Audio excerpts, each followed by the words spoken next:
Let me adjust the graphics. Can it go beyond it? I don't want windows. I want full screen. Everything. Okay, cool. Then how to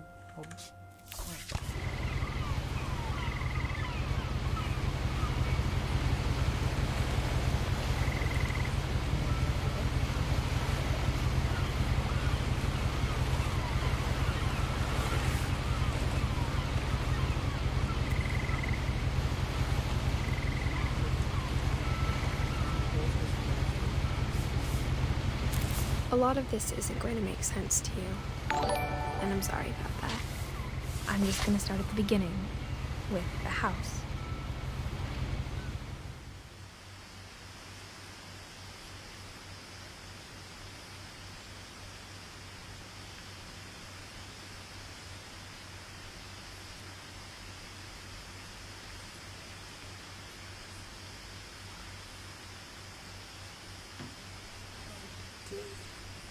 thank you sir. देखो आप ही game खेल रहे हो.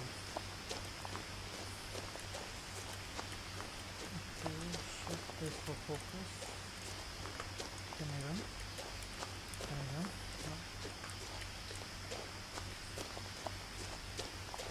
I lived here until I was 11, but I wasn't allowed inside half the rooms.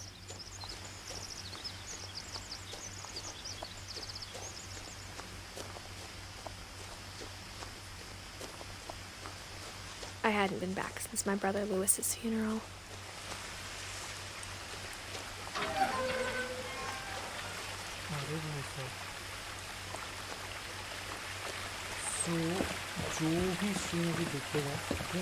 In her will, my mother left me a key, but didn't tell me what it unlocked. Maybe she thought I'd know, or she thought that the mystery would be enough to bring me back. This is one of the best games in terms of storyline. Although graphics as far नहीं मिलेंगे जो usually अपने games में दिखते हैं. This is one of the best games in terms of storyline and the truth is, even after I inherited the house, I never thought I'd come back to it. But now I had questions about my family that only the house knew the answers to. The woods around the house have always been uncomfortably silent, as if they're about to say something but never do.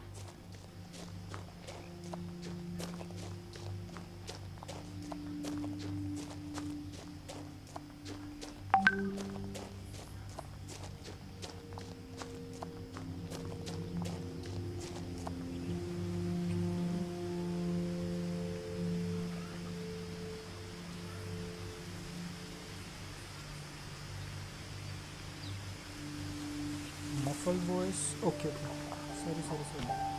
मैं नीचे बढ़ा.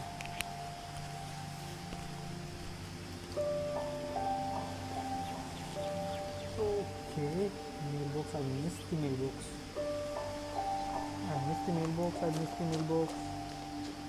Let me check it again.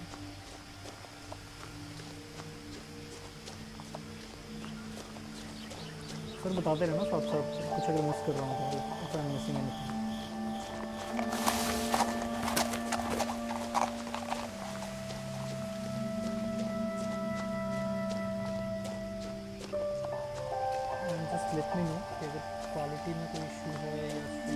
No one had driven this way in a long time, but I saw a few hoof prints.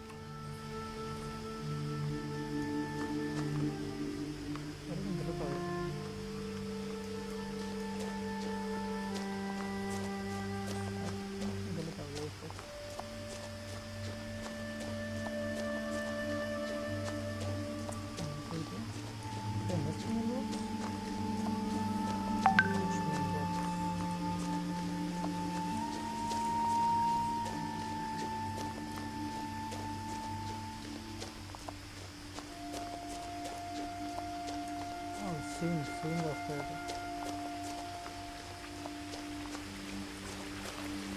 कहाँ पे मिल गया? अच्छा वो वाला मिल गया.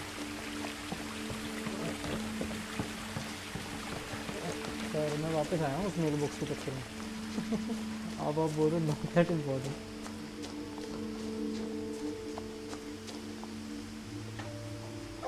Inside the mailbox were bills from 7 years ago, marked urgent, open immediately.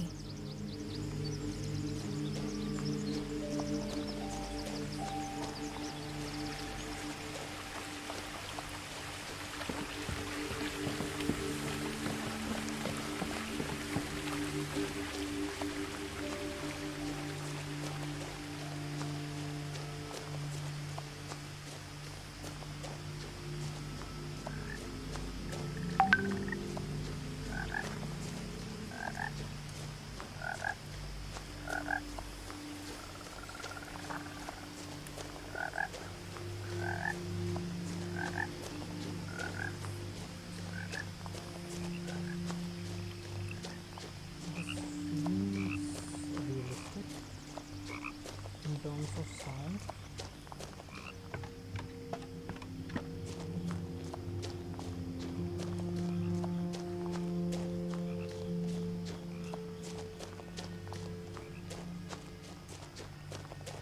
So अभी तक story इतनी सी सिंपल कि ये अपने घर वापस जा रही है. She has the key and she is just moving around the woods. Let me have a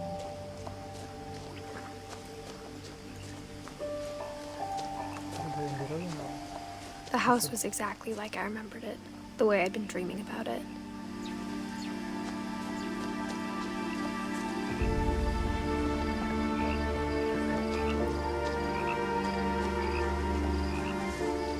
As a child, the house made me uncomfortable in a way I couldn't put into words. Now, as a 17-year-old, I knew exactly what those words were. I was afraid of the house.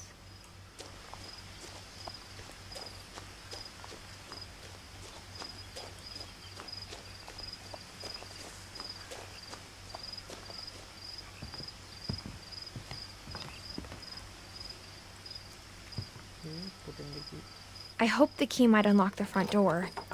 It didn't. Looking in, I felt like the house itself had been waiting for me.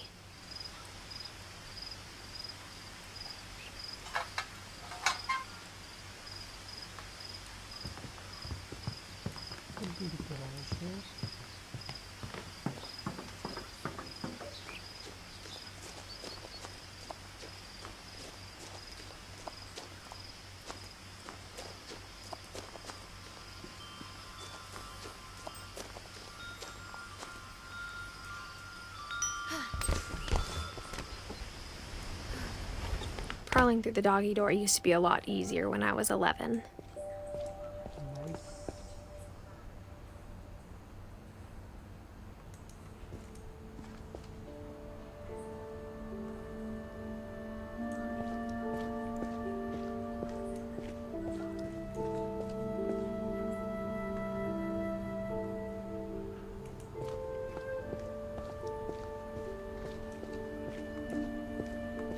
For the first time in years,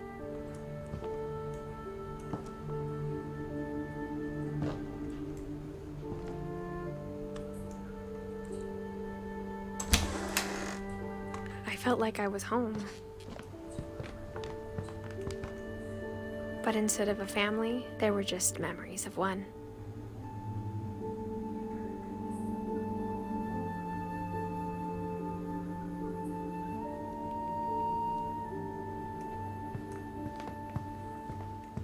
Like how only one restaurant would deliver to our house, so we had Chinese a lot.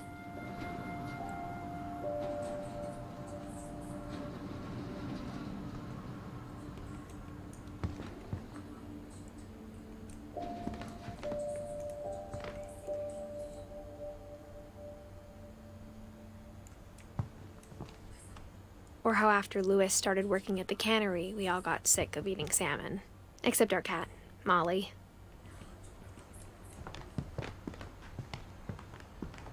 Nothing in the house looked abnormal. There was just too much of it, like a smile with too many teeth.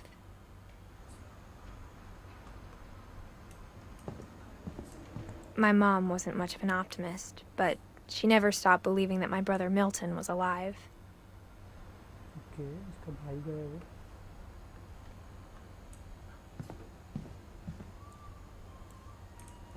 Repeat register. Edie told me once that every Finch who ever lived is buried somewhere in the library.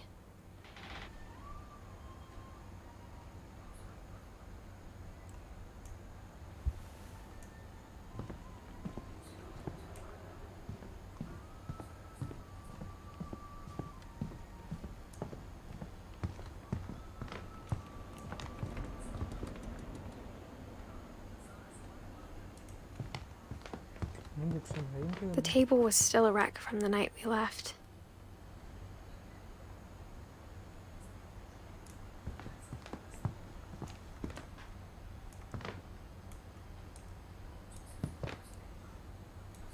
It was like a bomb had gone off, killing everyone but sparing the furniture. My mom was the only one of us who could imagine Great-Grandma Edie living in a nursing home.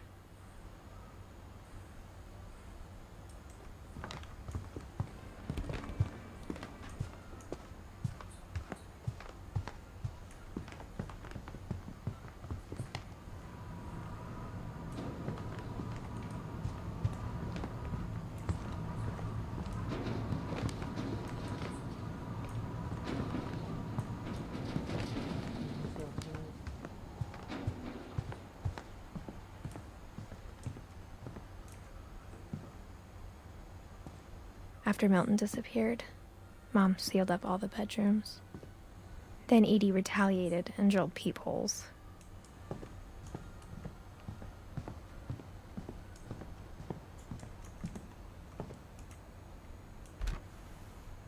My Grandpa Sam spent 7 years sharing a room with his dead brother, Calvin.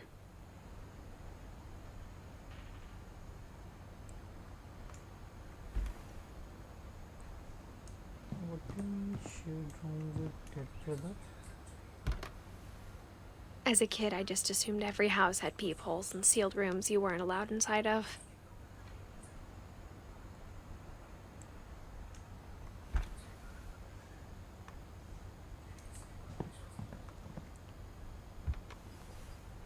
The last time I was in Edith Sr.'s room, I was 10 and she was painting my portrait.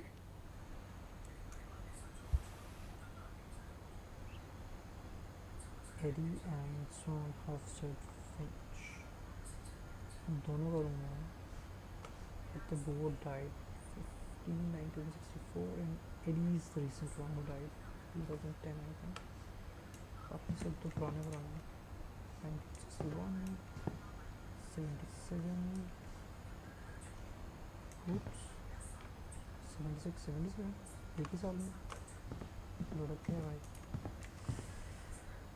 Then okay I guess Eddie is का father.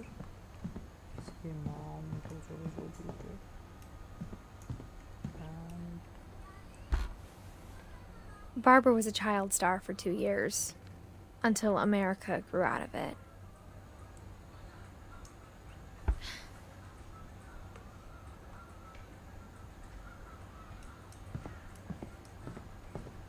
Whenever people ask me about my family, the first thing they always want to know about is Barbara.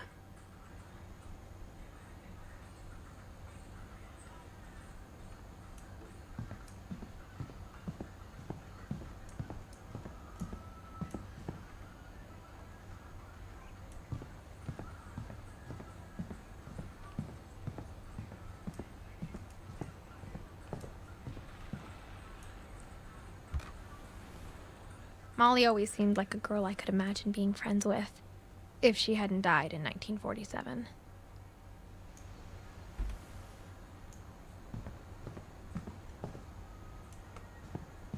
I spent a lot of time playing in Great Uncle Walter's room. I think my mom sometimes regretted not sealing it up.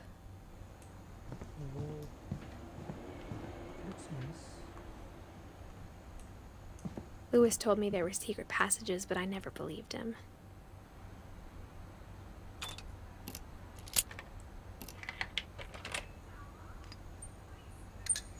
Turns out, my mom was really good at keeping secrets. Now it was time to find out what my mom had been afraid of.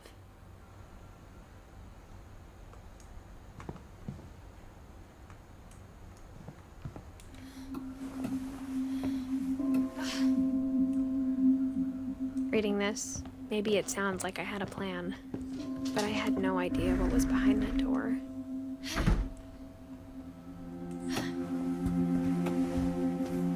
Just like I had no idea where all this was gonna lead. So we are in Barbara's rooms, right? Molly's room. I grew up looking at Molly's room through the peephole.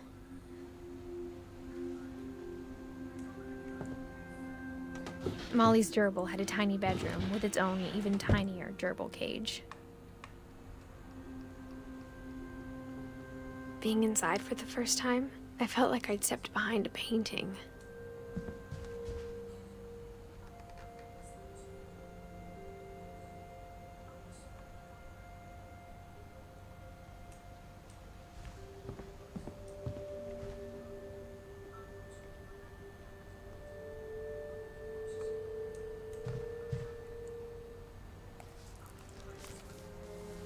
December 13th, 1947. Dear Diary, I'll be gone soon, but I wanted to tell somebody about what's gonna happen. It started when Mom sent me to bed without dinner. I woke up and I was starving, so I looked around for something to eat. The gerbil food was dry, but I didn't mind it.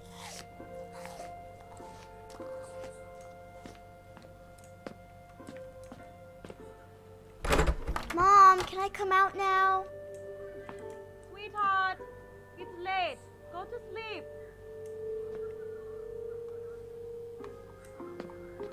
अरे भाई भूखी है लड़की मसला है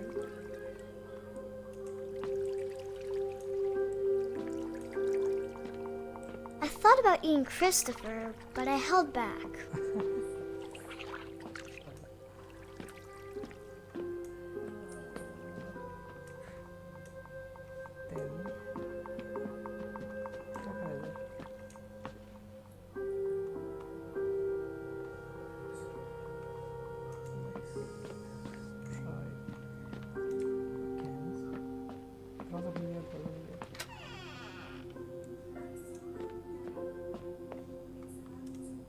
I kept eating and eating.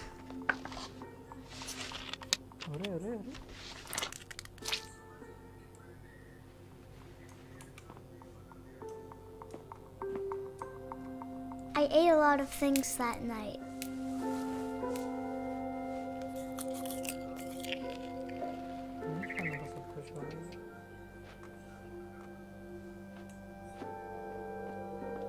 Then I heard chirping outside my window. It was a barn swallow going back to her nest. I reached out for her.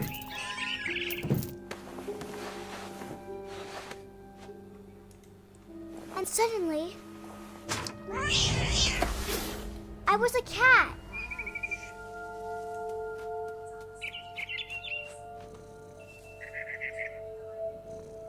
Can I jump? Okay, I can jump.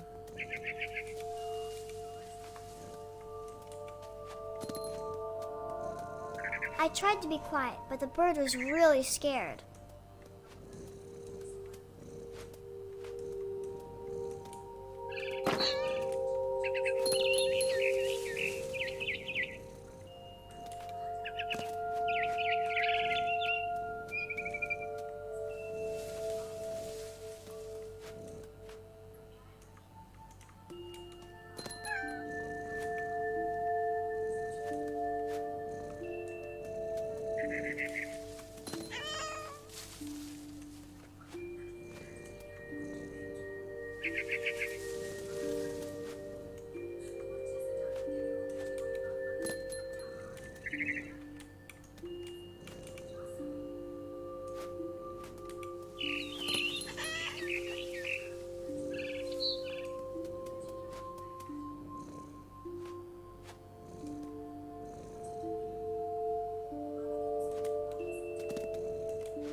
Sound भी क्या निकाली हुई थी.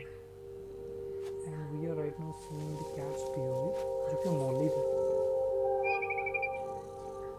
But how is that possible? I jumped and I almost got her.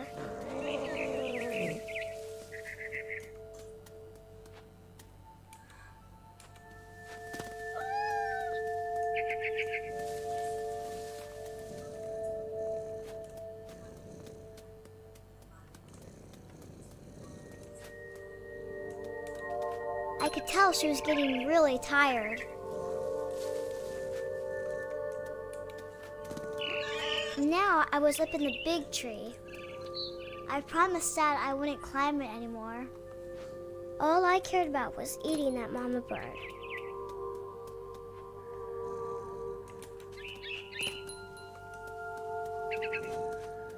I gobbled her up. And suddenly, I was an owl. First, all I heard was the wind. Then I heard little teeth nibbling in the grass.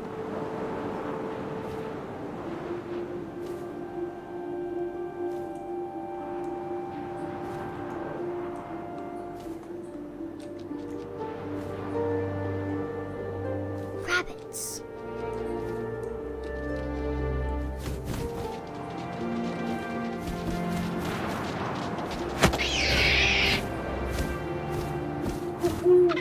I imagined his face looking up and seeing mine through my talons.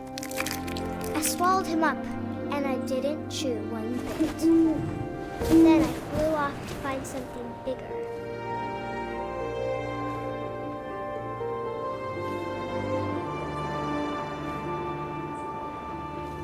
A mama rabbit.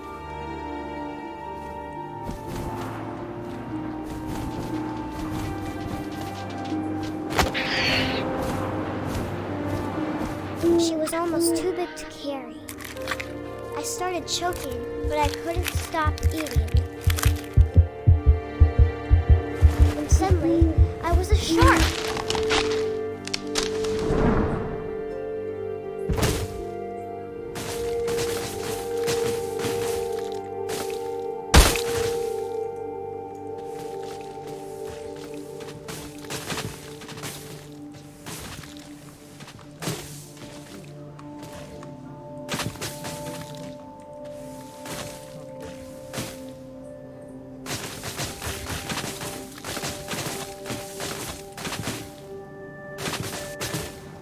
I rolled off the cliff and into the ocean. Now, I was hungrier than ever.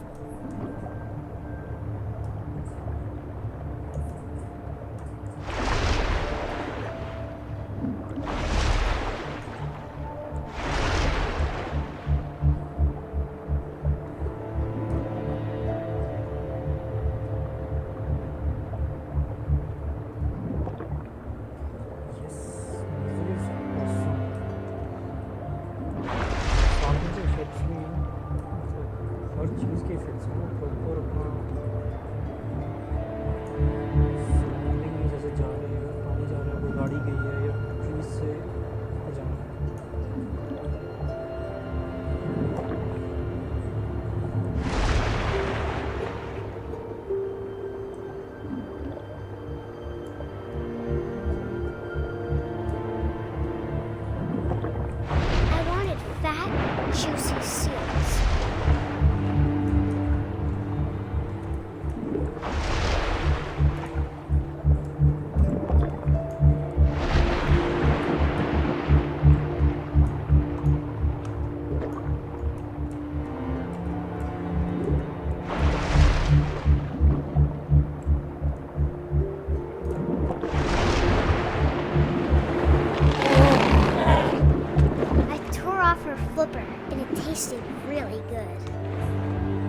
so hungry, I jumped out of the water. When I opened my eyes, everything had changed.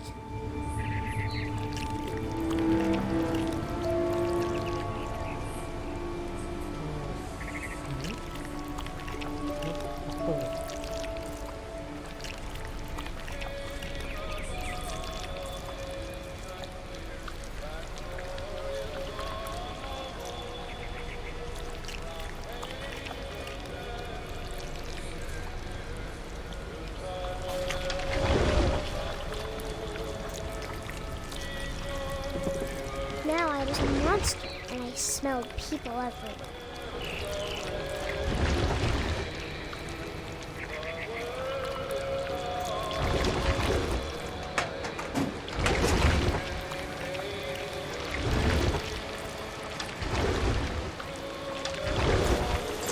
I was big, but I moved real quiet.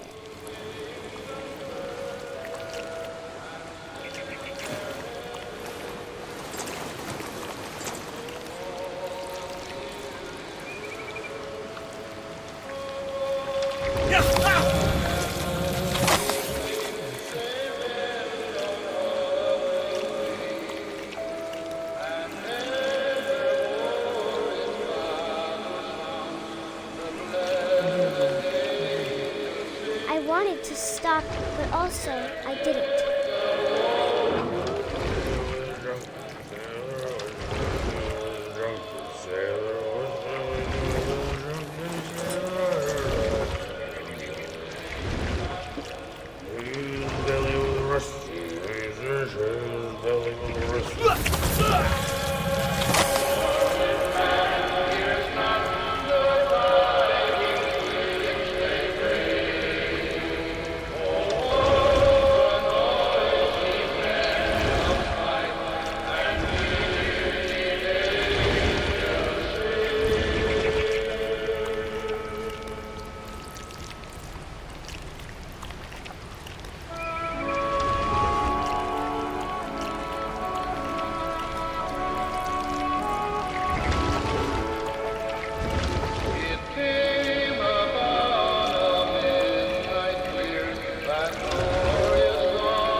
Passenger, I was still hungry. And to cross the water, I smelled something new. Something I had to have, so I swam towards it.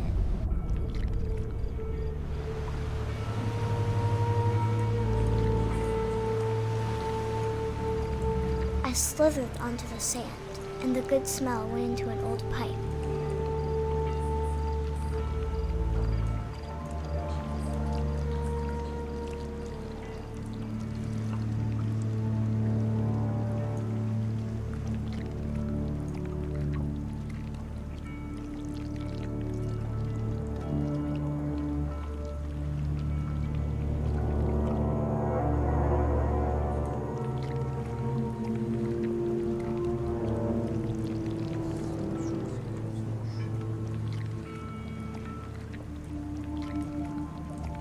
I got closer and closer.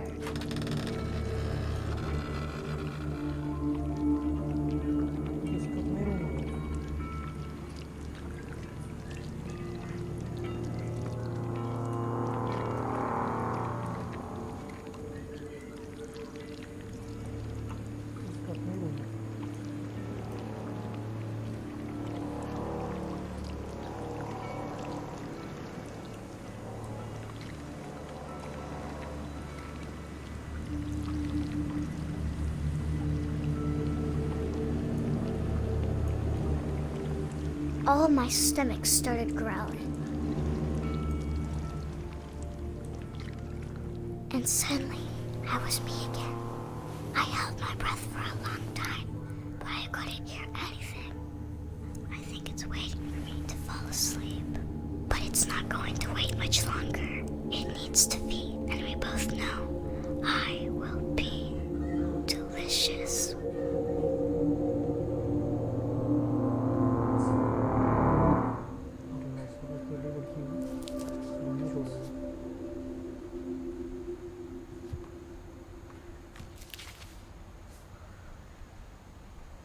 not sure if I believed all of that, but I'm sure Edie would have.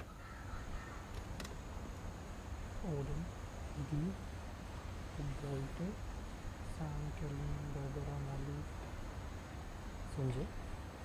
Okay, who is making Edith? Edie. Okay, Edith or Edie? Because Craig okay.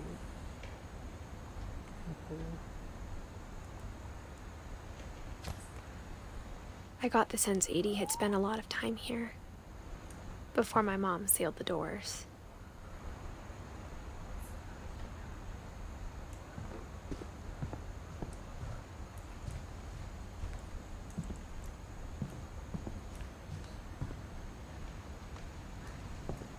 I can't describe it, but I felt like some part of Molly was still here.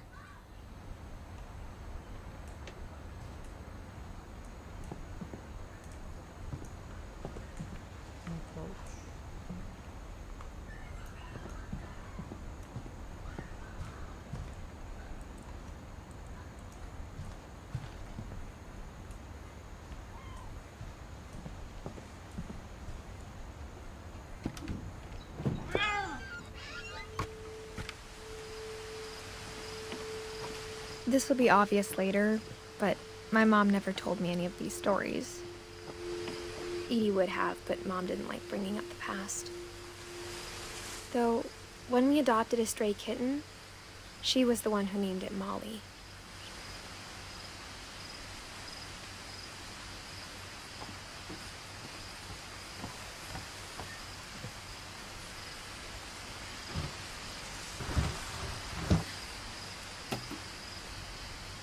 I spent a lot of time in Great-Grandma Edie's room. Okay. Edie Junior is new, Edie Senior, grandmother. Okay.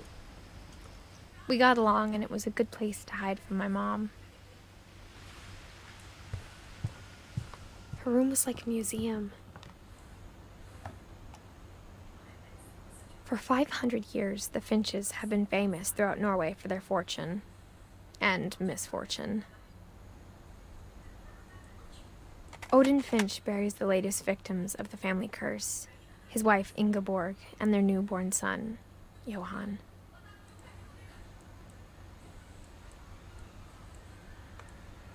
On January 7th, 1937, he set sail with his family and his house, hoping to leave the curse behind.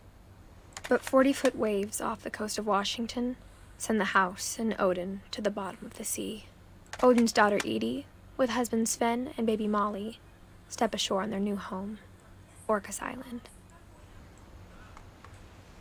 Odin Finch is the first to be buried in the new family cemetery. His daughter Edie is already dreaming of a new Finch house.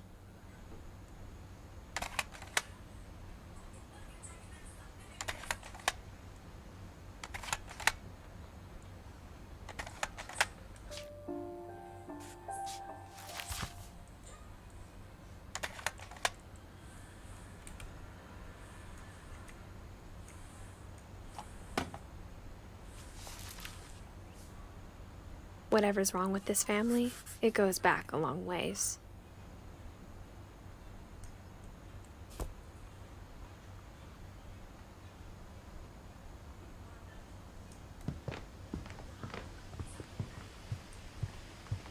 When Edie told people Sven was killed by a dragon, she could also have said he was building a dragon-shaped slide that collapsed. She could have, but she didn't.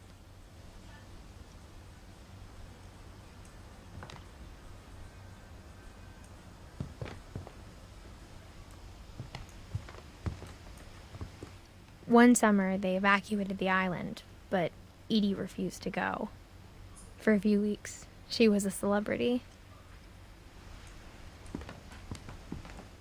I hadn't thought of myself as Edith Jr. for a long, long time.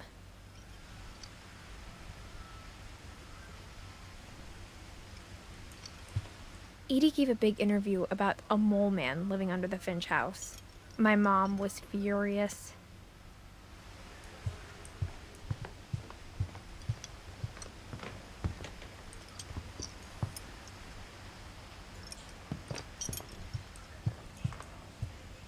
Louis died a week before we left, but Edie had already started to memorialize him.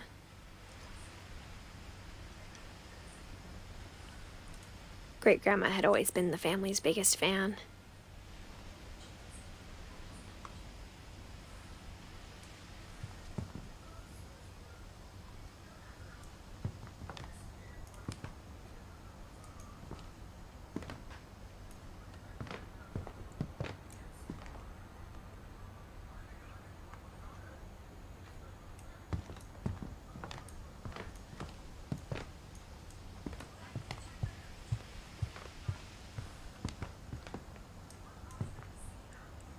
Even in her 90s. Sometimes Edie seemed a lot younger than my mother.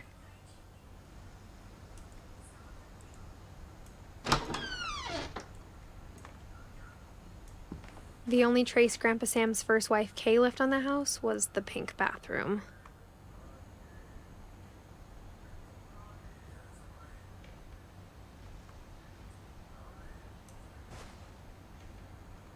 It was a pretty big trace.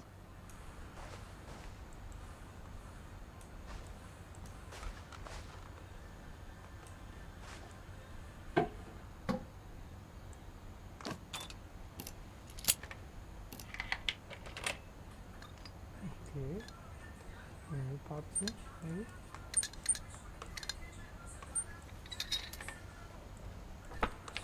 There's a secret in this bathroom.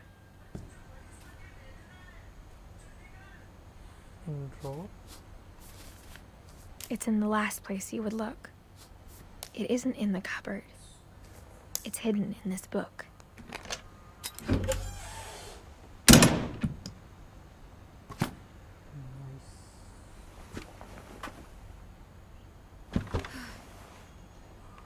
Sven gave Sam an old camera he'd refurbished. He never put it down.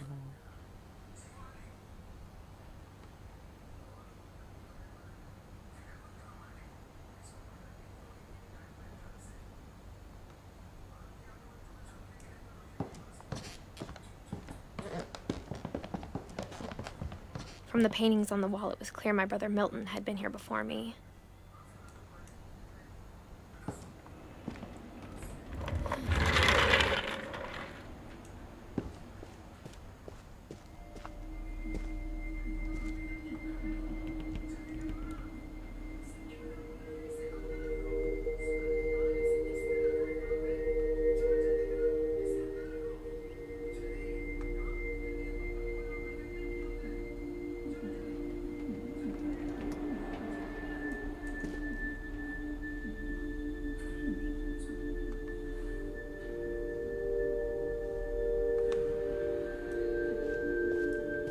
I knew Grandpa Sam had a twin, and that he never talked about him.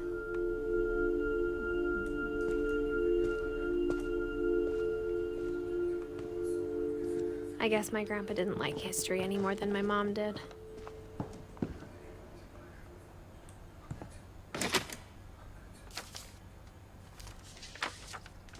How I Want to Remember My Brother by Sam Finch. The thing I remember is that when he made up his mind, that was it.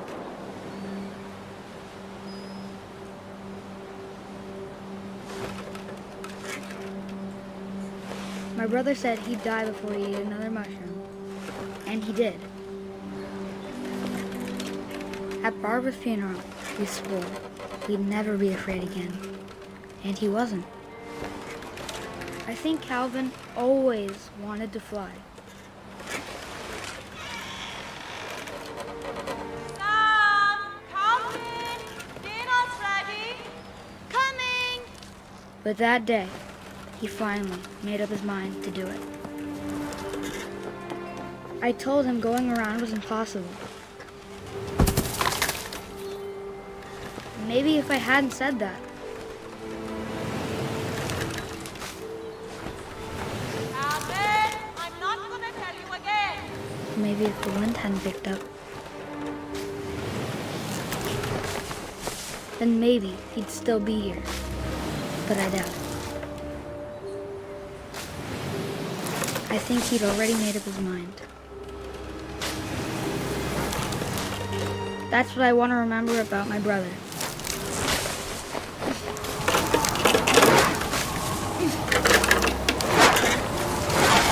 The day he made up his mind to fly. And he did.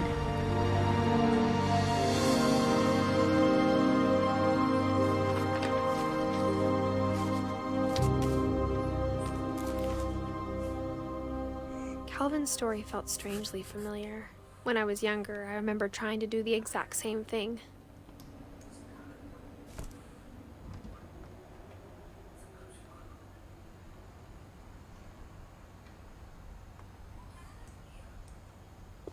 After the funeral, Edie roped off Calvin's half of the room.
The passages were a pretty tight fit.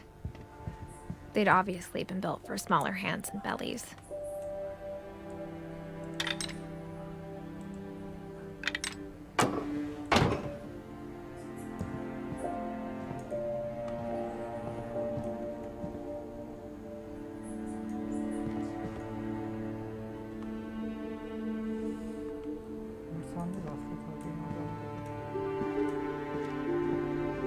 Edie's father, Odin, built the original house.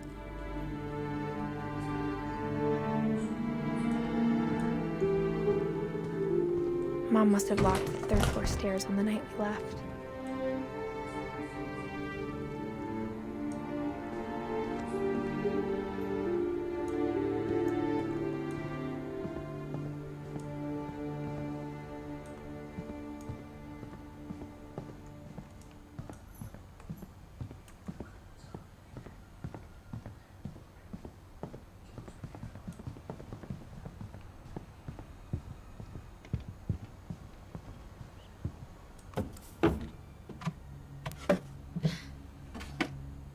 Growing up, I always thought of Barbara as a child star.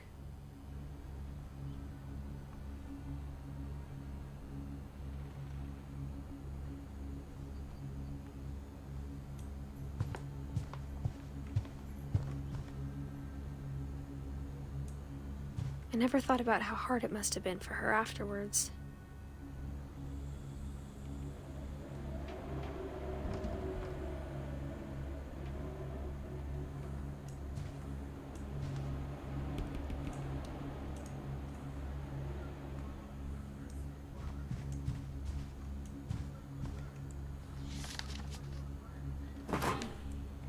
Of all the stories people wrote about Barbara's death, I'm surprised Edie saved this one.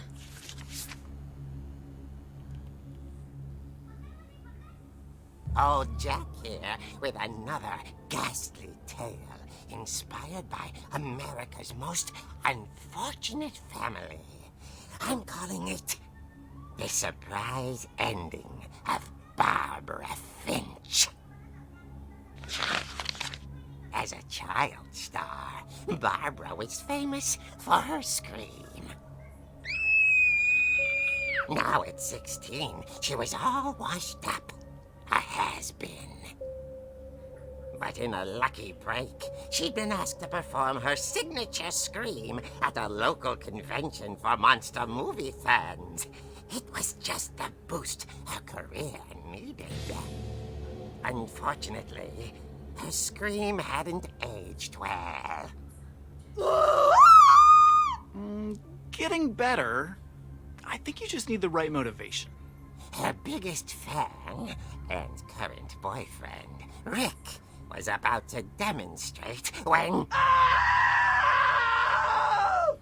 Now that was a great scream. It was Barbara's father, Sven. He'd slipped into a table saw and had to be rushed to the emergency room. So Barbara got stuck babysitting her youngest brother, Walter. Her convention comeback was cancelled. Okay, I'm hearing frustration, but I'm not hearing terror. What if I tried... A gang of hoodlums in Halloween masks have been terrorizing Orcas Island tonight. Police are urging residents to... That came from the basement. You're right! Also, I loved your delivery on that. Why is your basement door locked? Because my dad likes making puzzles and secret passages. There's a key hidden in the music box. The secret is to keep winding and winding until finally the key pops out. Thanks, babe. I'll be back in a sec. 20 minutes later, Rick hadn't returned. So Barbara went to look for him, right on cue. She reached for the music box. And as she wound the key, she listened for Rick, but the house was silent.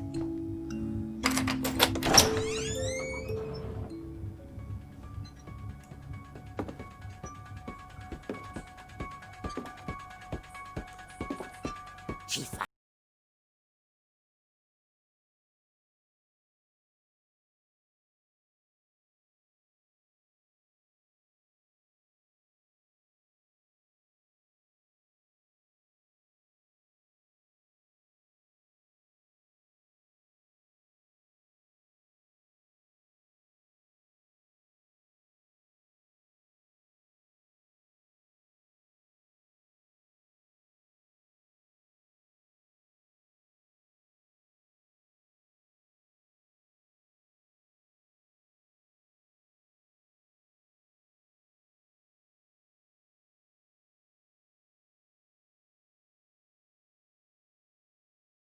Here! Oh! Rick? Barb, relax. I was just trying to scare you to help you find your scream. Well, I'm not scared, Rick. I'm furious. Then act furious. All I'm getting from you now is that you're hurt and confused and you're... She threw him out, but she kept a little something to remember him by. Barb, have you seen my other crutch? And she was still holding it when she fell asleep watching the late picture show. Hours later... Barbara! Walter, what's going on up there? Ah! Okay, I'm coming up, but if this is a trick, you're dead, Walter.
Orcas Island police describe the man as 6 feet tall, with a steel hook for a hand.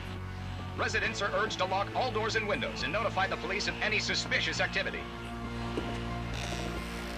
Barbara turned, saw the hook man, and was speechless. He was quite smashing. And he was. He couldn't get enough of Barbara. Okay, Barbara, there's gotta be another way out of here. That night, she played her part beautifully.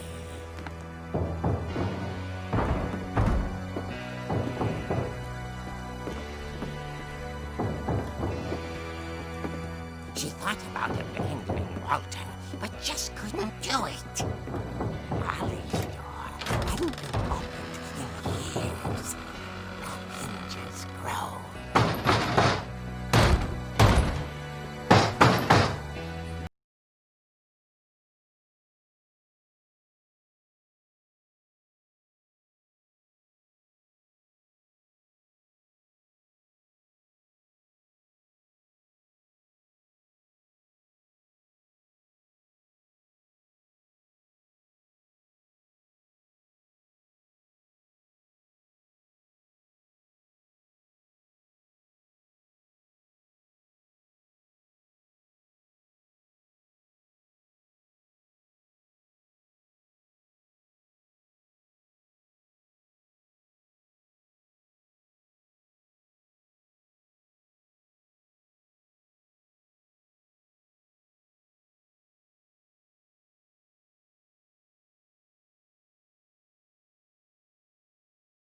At the door, she heard whispering. It was coming from inside the house.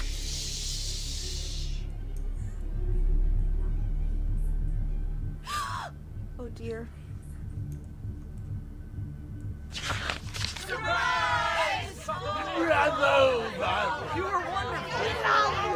monsters had come to surprise her.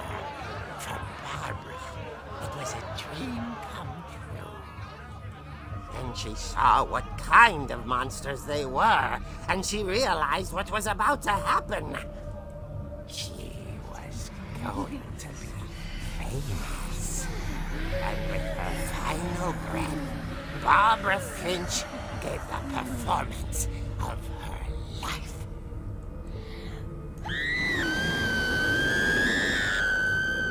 I wasn't there myself, but I hear Barbara was magnificent.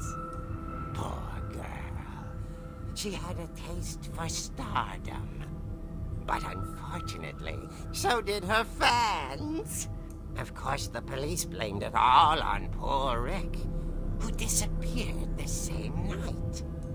And little Walter? Hiding under his bed the whole time. He took it all pretty hard, but that's another story. As for Barbara, tucked inside the music box was all they ever found of her. Her ear. Now that's what I call a real eerie tale.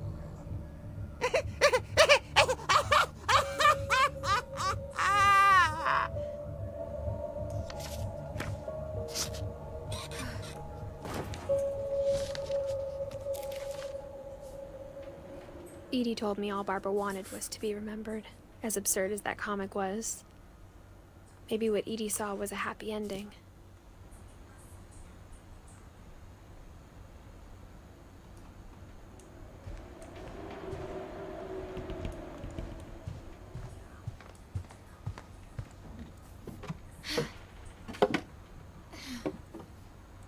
I guess now I know why Mom didn't like me playing with the music box.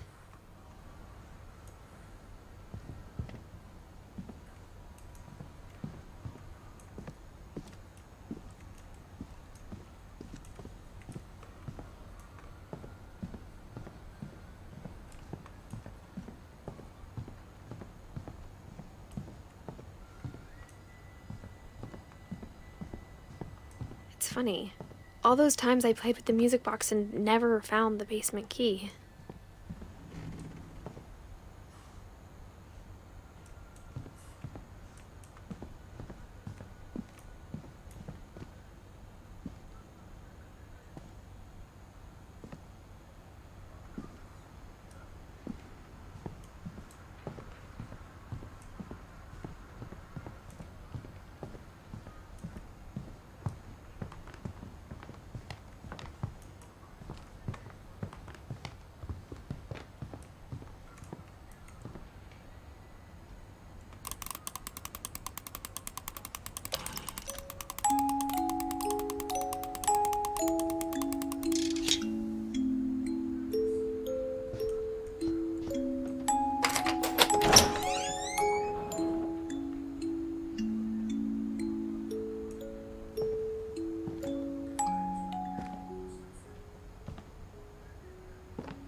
Mom said the basement was off limits, unless I wanted another tetanus shot.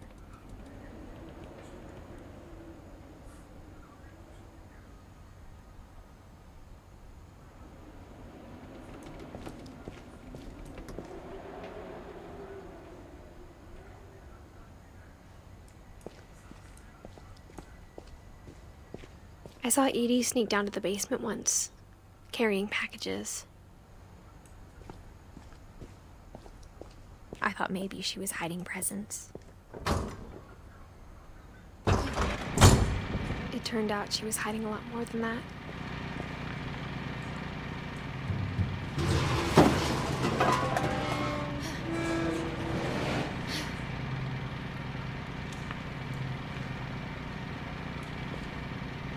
I remember asking Mom once about where Walter had gone. She said after Barbara died, he got as far away as he could.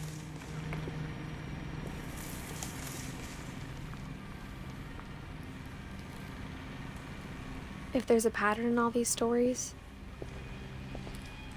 I think it's that none of us has gotten very far.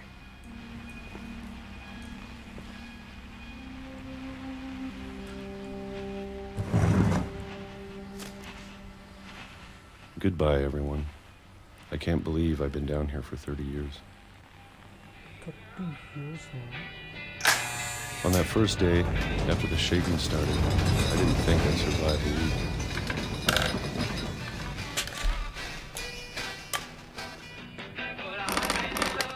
But after a few days, I settled into a routine. That's what kept me sane. Having a schedule, living for today. I always expected to be dead tomorrow. But if you wait long enough, you get used to anything.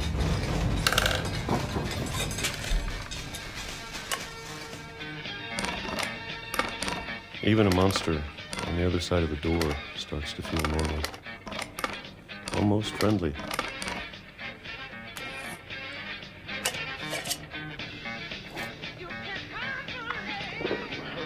And then one day, everything just stopped.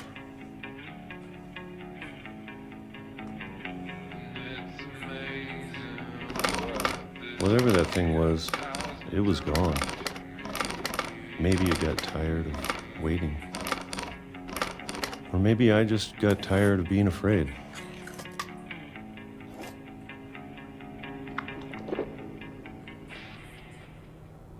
It's been a week now, the longest in 30 years. I'm done waiting. I have to leave while I still can.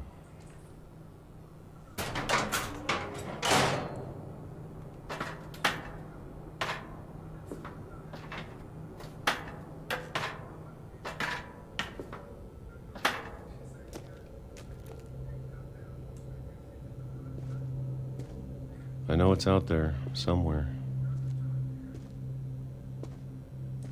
Whatever killed Barbara and Molly and Calvin. Maybe this is all a mistake. But I need to stop living the same day, even if it kills me.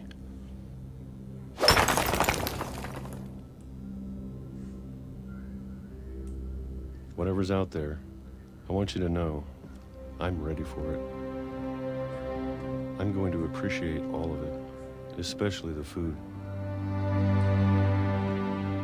I don't mind if I only have a year left, or a month, or a single week. I'd be happy with one new day. I can already imagine the sun on my face.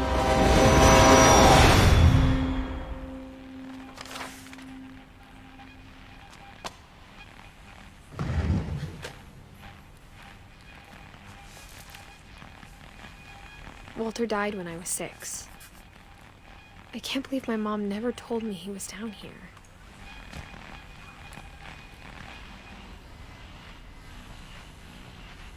I'm sure my mom was trying to protect me.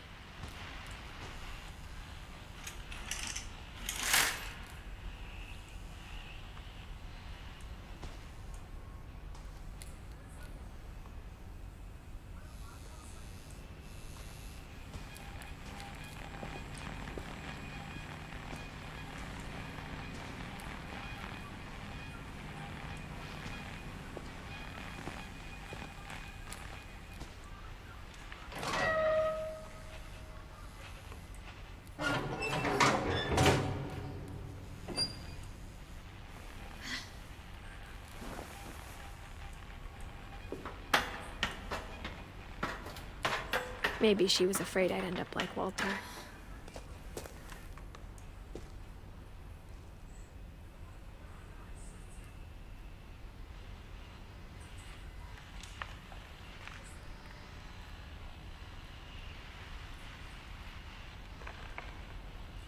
ऐसे वो books क्यों हैं?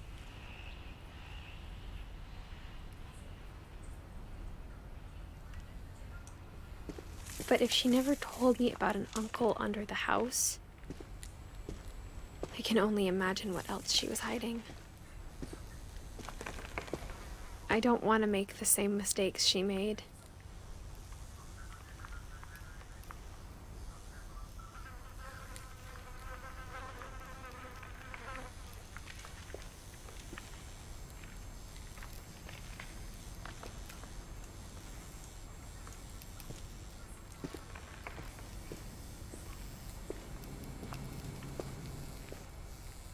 Trying to bury something that's still alive.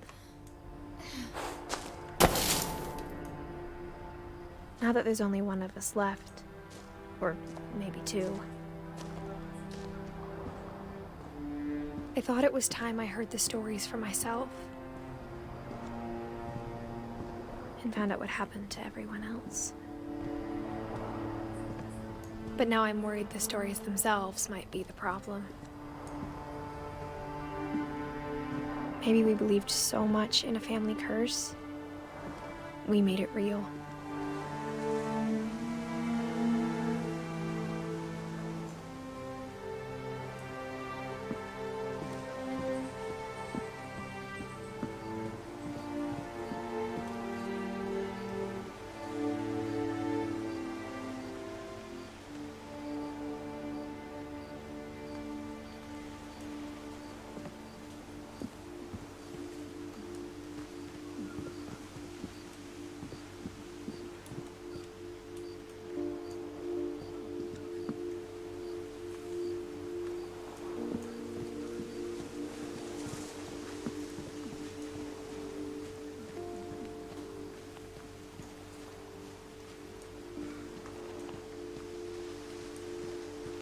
I don't know if I should even be writing this.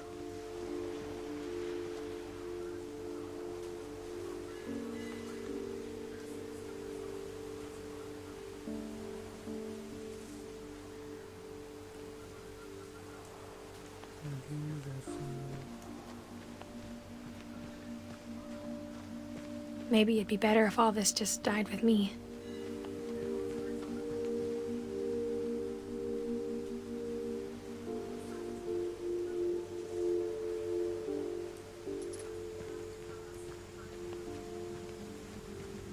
But I thought you should know about your family. And the history you're a part of.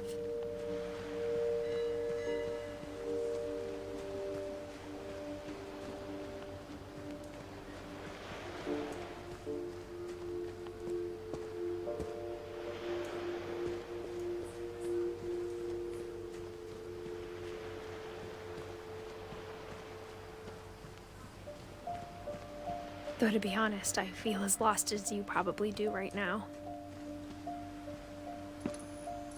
I think the people in these stories believed them, for what that's worth.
And when you look at the house, that history of imagination and stubbornness and madness, any of it seems possible.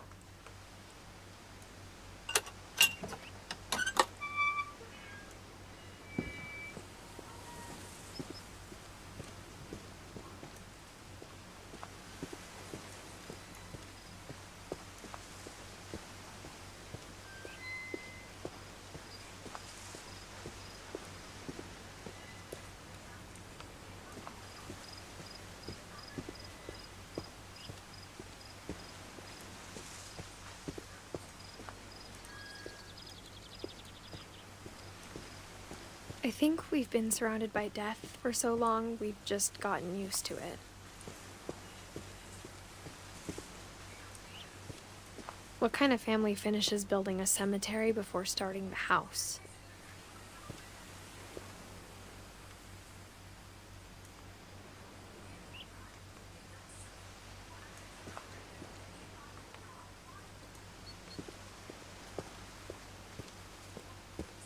It's embarrassing for me to admit this, but the pet cemetery made me more uncomfortable than the human one. 3 of the gerbils were mine, and 2 had been my fault.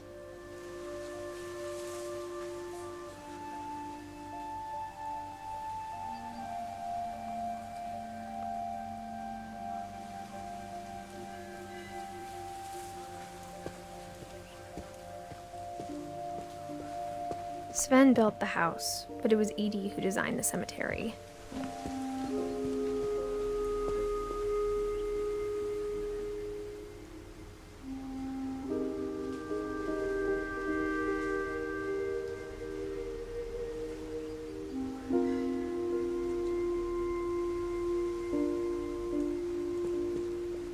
I'm sure Odin's monument had been Edie's idea.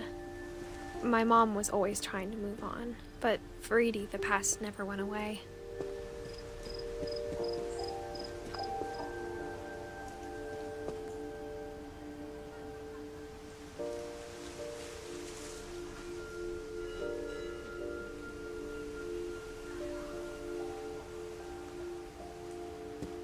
She could see it poking out of the water at low tide.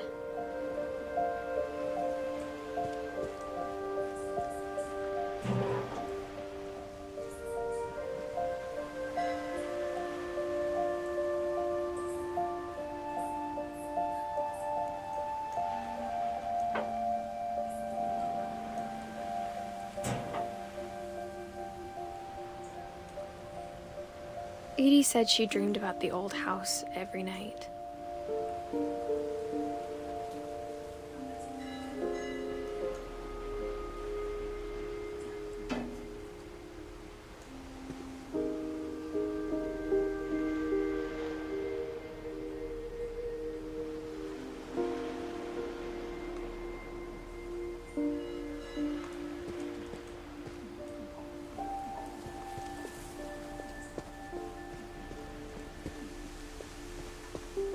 Edie's side was always easier for me to understand. But the older I get, the more I can see where my mom was coming from. Her dad had been pretty strict, but it wasn't enough to save her brothers. She was just trying to do better.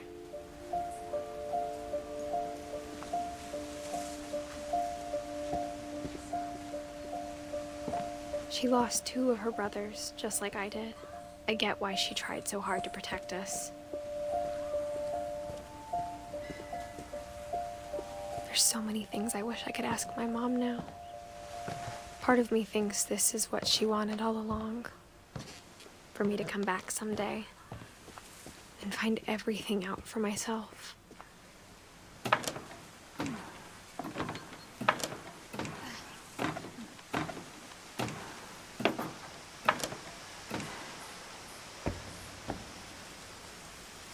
But looking back on it now, if she told me there was going to be so much climbing, I never would have come when I was 22 weeks pregnant.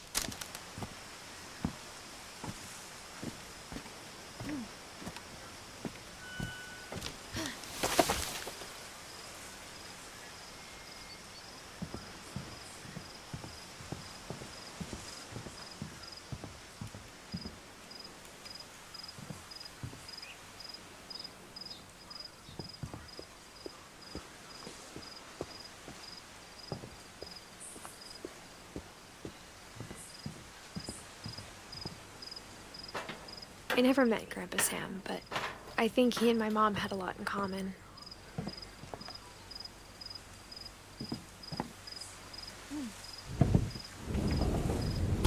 They were both pretty intense.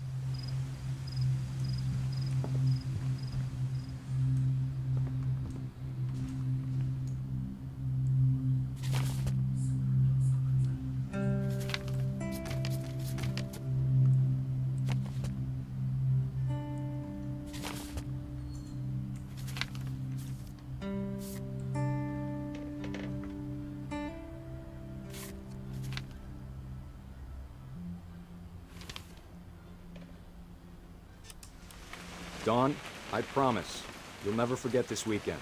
Yes, sir. These memories are gonna last a lifetime. What? Perfect. Am I gonna have to shoot anything? It's gonna rain the whole weekend, isn't it?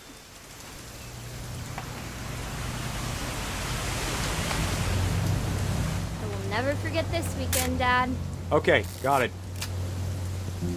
I'm gonna take some pictures, okay? Just be careful. That camera's older than you are.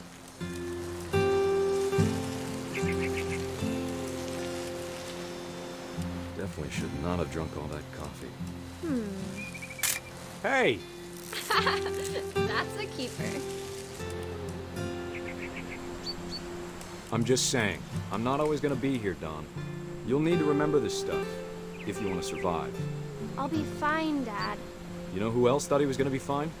Some guy who died. Dawn, I'm being serious. I know, Dad. You're always serious. Dad! Good eyes, Dawn.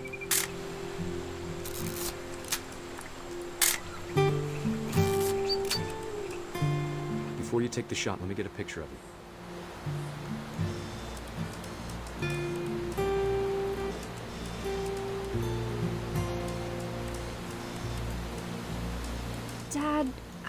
I... Just breathe. Turn off your imagination. Let me get behind you. Do I have to do this? Dawn, you don't have to do anything. But if you want to survive, you'll need to be strong. Great shot, Dawn!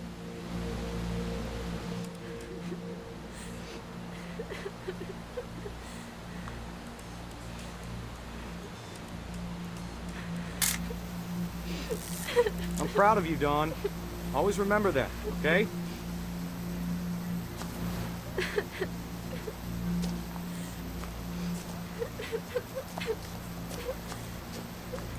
Sorry, Dawn. Just gotta reset the timer.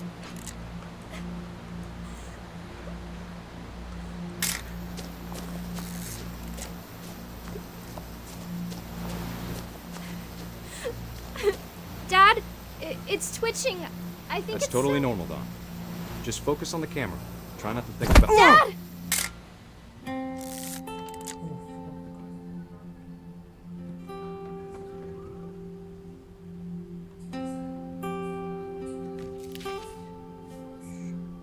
Of all these stories, that's the one I wish most that my mom had told me.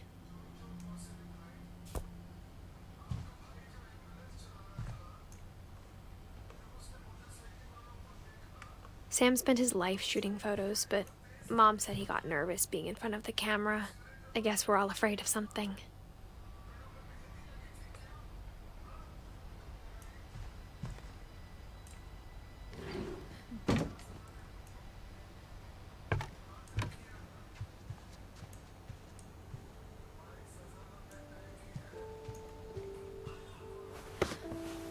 After Sam died, my mom and Edie got really close.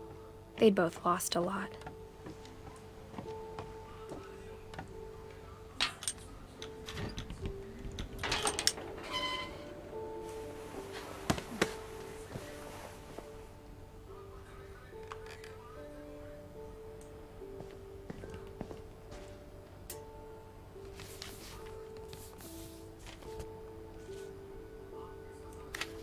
Dear Kay, do you remember the way Gregory used to laugh when he thought he was alone? Like something funny was happening, but only he could see it.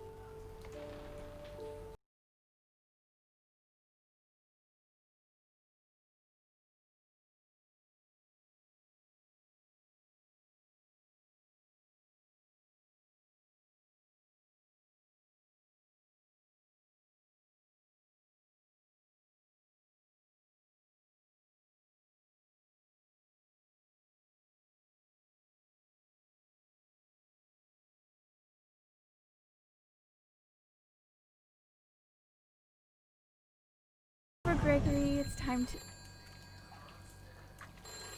Hold on, sweetie. Hello?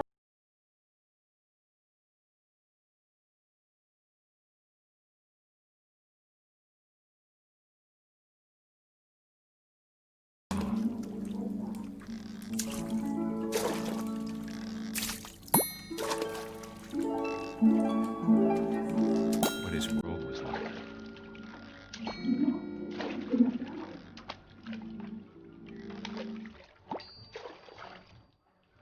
He reminded me so much of Calvin. Lost in his imagination.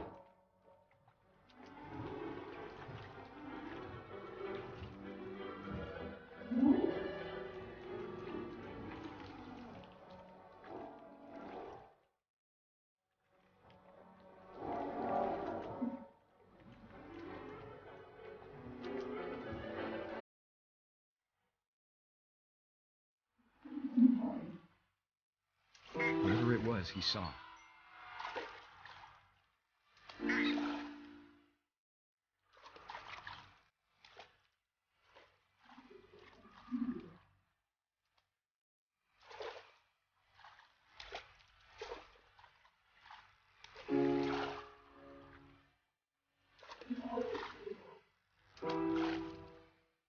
Sure made him happy.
That I worried about a baby being too happy. But I could feel him slipping away. Sorry about that, Gregory. I know you did everything you could. Maybe if I hadn't called that night. Damn it. Hold on, I don't want Gregory. I wish she could have told us.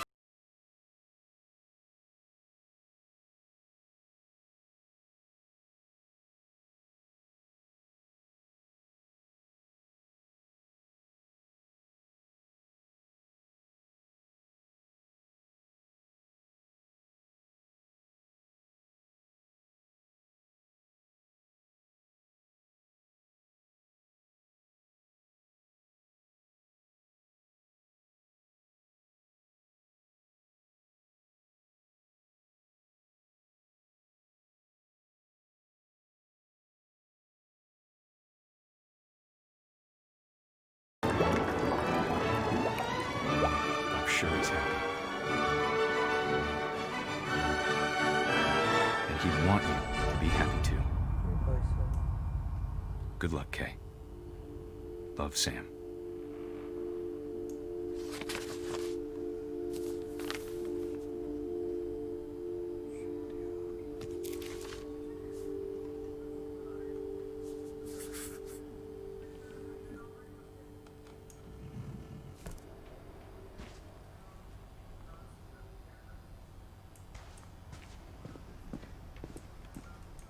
I can't imagine my mom ever writing poetry, and yet...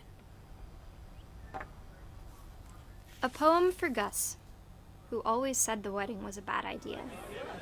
Our father never hit us kids, at least not very hard, before the day my brother said with teenage disregard that he'd be dead before he'd see a wedding in our yard.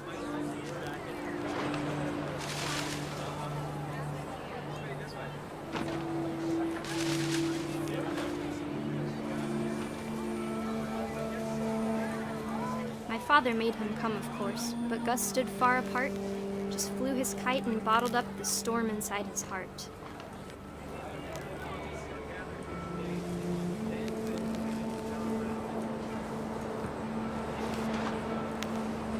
I tried to talk him out of it, but though he'd never met her, "We don't need a stepmom," were the words that I now pronounce you husband and wife. You may kiss the bride.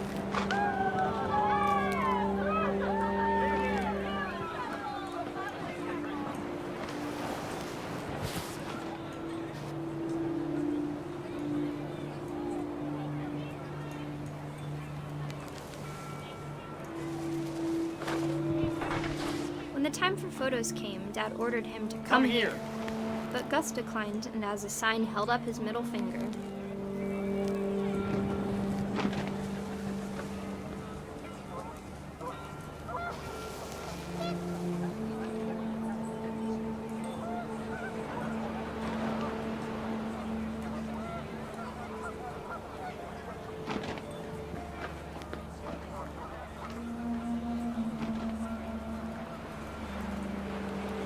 इसमें दो moments थे, like when his dad fell off and the kid. Like उसमें अपने actions थे ना दोनों के दोनों, so इतना मतलब very very bad. The wind picked up, and panicked geese appeared and quickly went. But all the humans did that day was go inside the tent.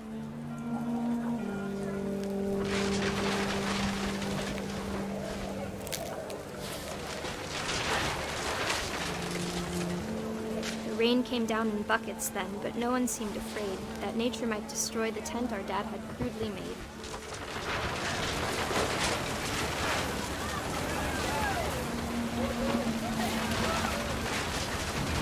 The thunder sounded much too close and full of angry power.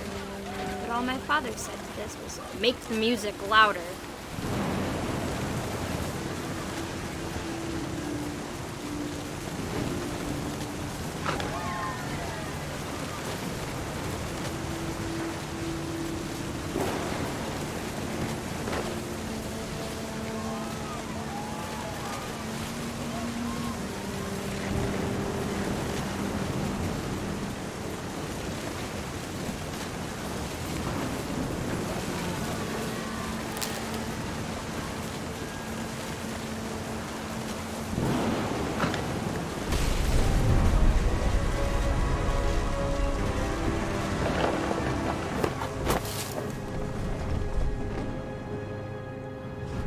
I wish that I could truly say I thought about you on that day.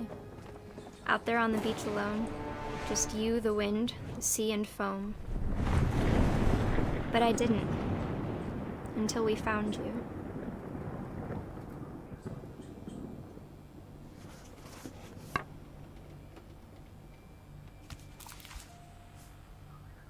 She never talked about him, but Mom told me once if I was a boy, they were going to name me Gus.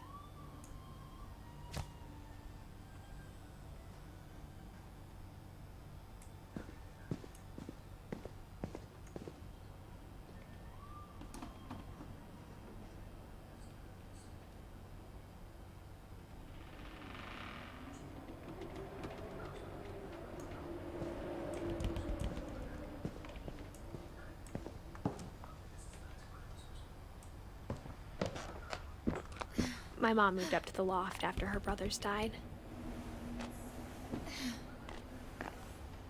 At the time, it was as far away as she could get.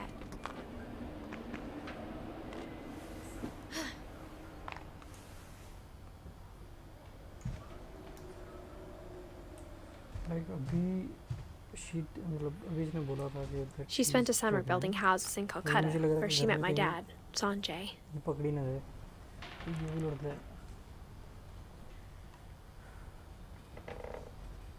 India Bharat का राज्य कश्मीर अपना हिस्सा है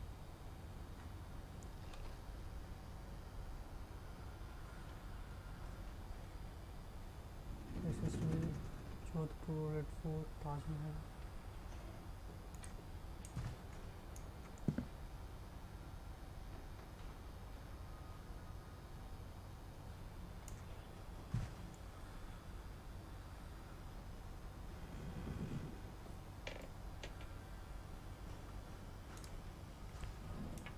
My mom moved to India a week after graduation and got a job teaching English.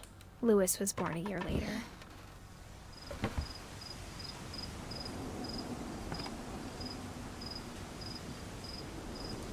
When my dad died, I don't think Mom knew where else to go. I'm sure Edie was happy to have her back.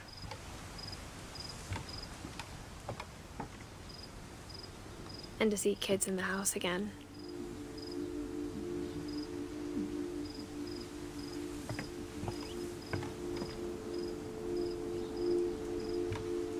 The house had to get a little bigger, but Edie was used to that.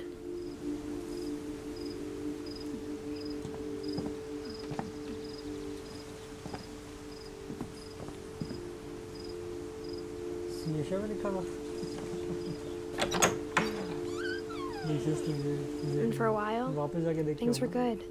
Almost normal.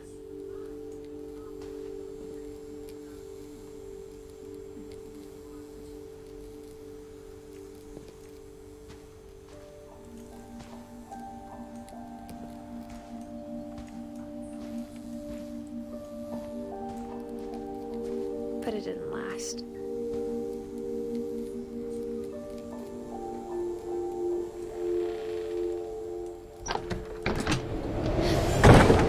The beginning of the end was Milton's 10th birthday, when Edie gave him a castle.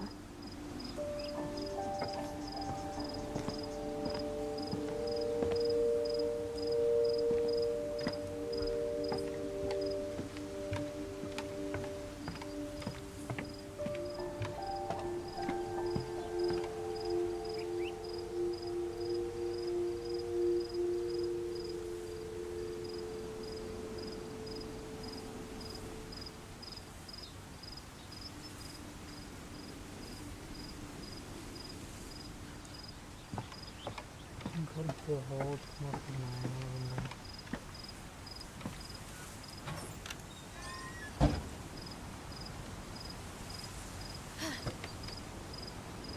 like secret passages views और जगह से I am assuming that I will go down now.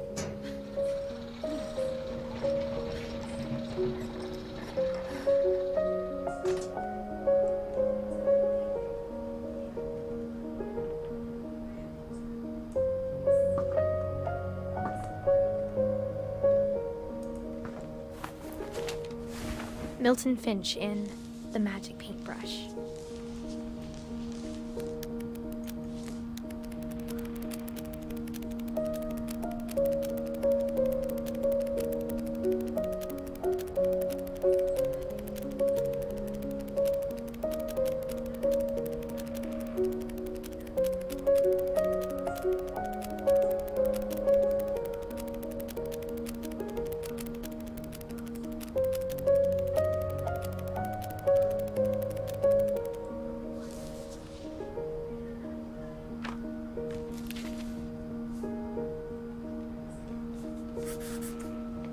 I was 4 when Milton disappeared. Finished to unfinished song.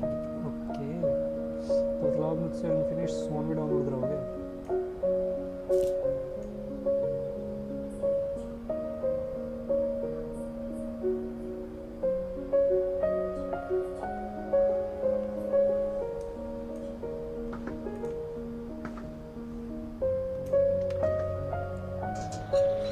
Mom spent months searching for my brother. Then she sealed the doors.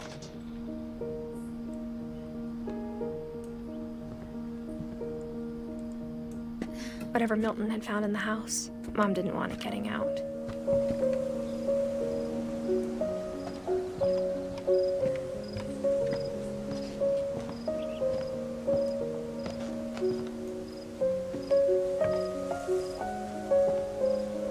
Mom definitely blamed Edie, but I think Louis blamed himself. After he graduated, he just spent more and more time in his room, until Mom got him a job at the cannery. Everyone always told me to stay out of Louis's room, except Louis.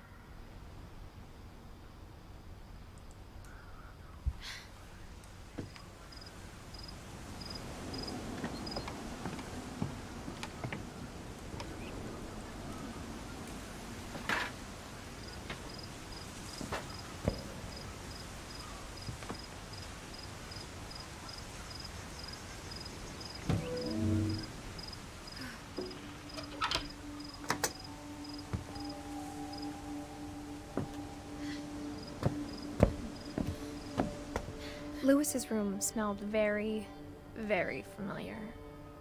That part of him lived on.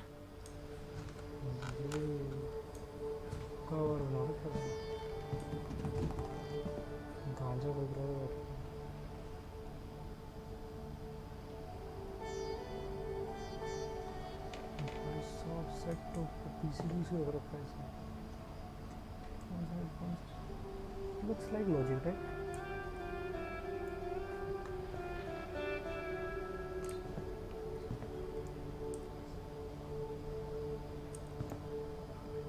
Louis and I spent a lot of time playing games together, but he was surprisingly bad at them. He died a lot.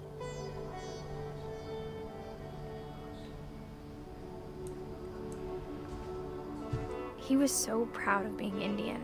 I think for him, it was a way to be something other than just a Finch.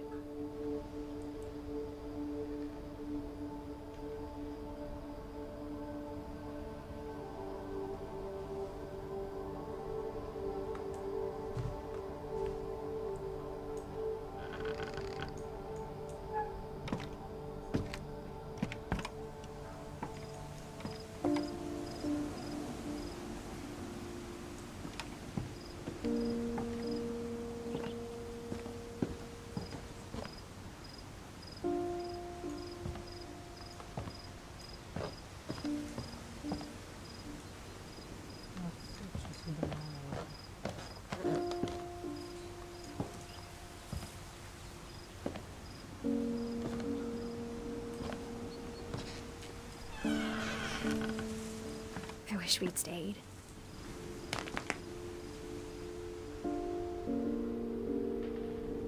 Is it drugs?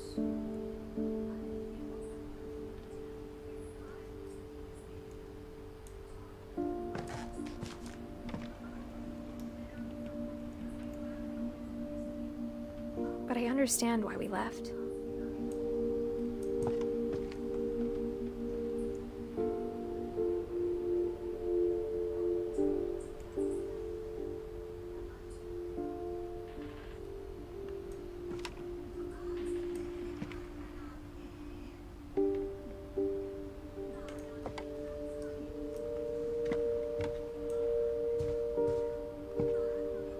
Mom ended up leaving everything behind.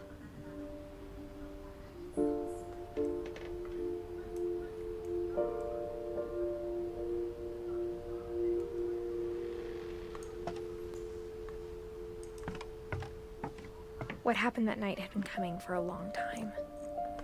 Go back to his room. किसका room? Maybe it should have come sooner. वो India वाला? हो जाता. Let's go there first.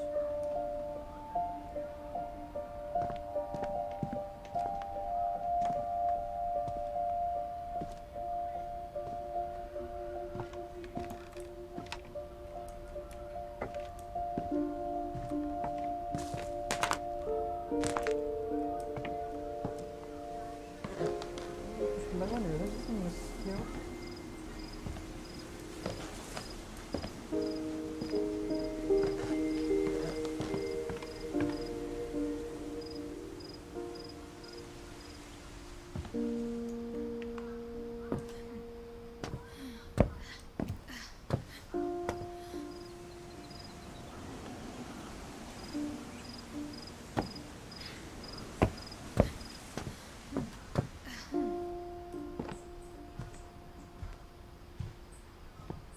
Okay Louis की story miss कर दी थी.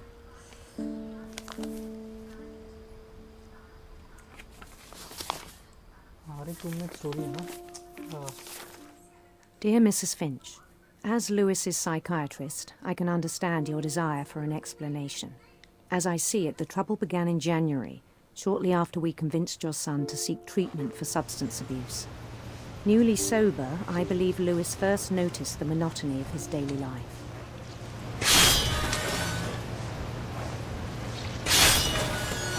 He kept working at the cannery, but he withdrew part of himself. In our sessions, I saw the same behavior. His mind began to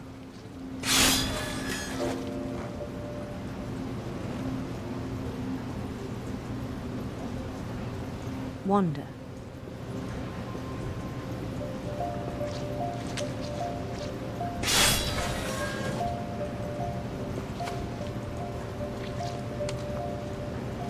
I asked him to describe it. He said he started small, imagining a labyrinth. He'd feel his way about.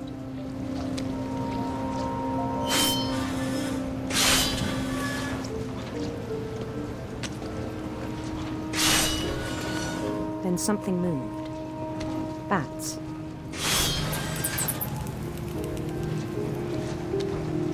And toads.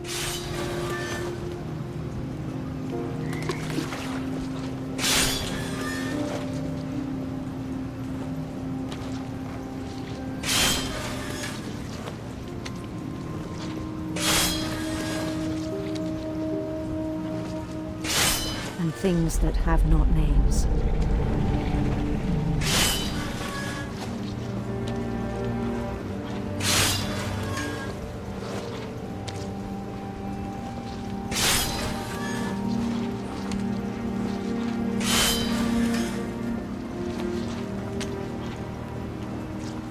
He knew it was all in his head.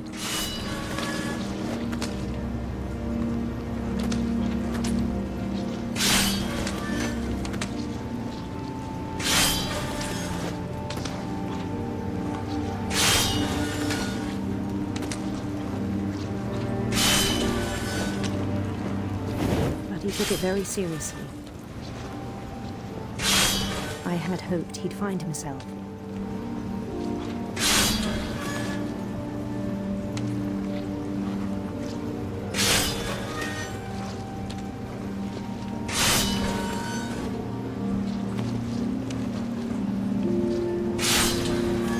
But he found something more.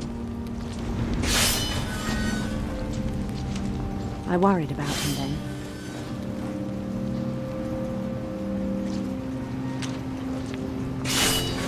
Daydreaming at the cannery. I spoke with his boss.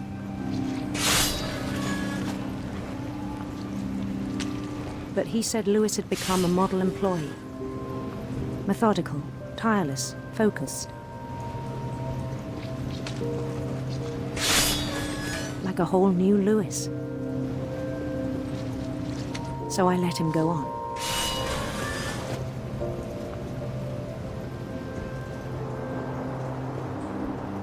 I even encouraged him.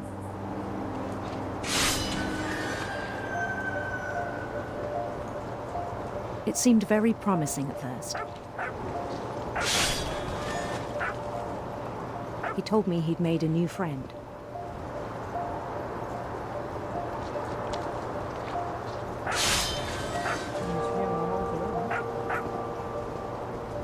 On the edge of a city he named Lewis Topia.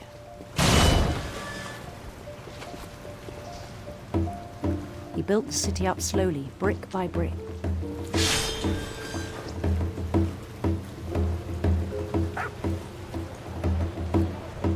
Then he made musicians.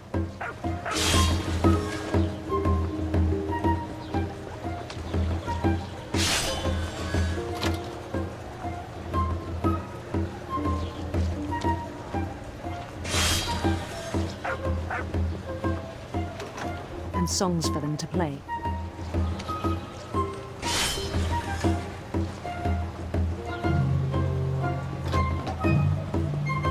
He talked about starting a band.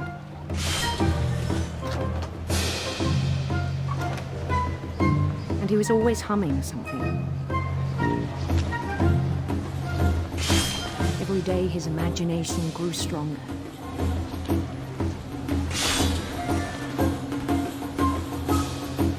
He no longer spoke at the cannery.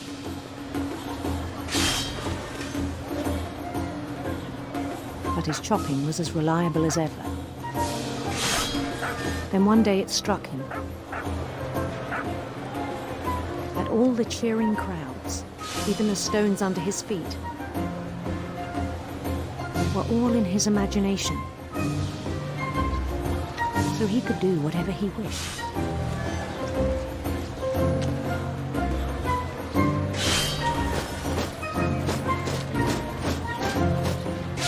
He held an election for mayor.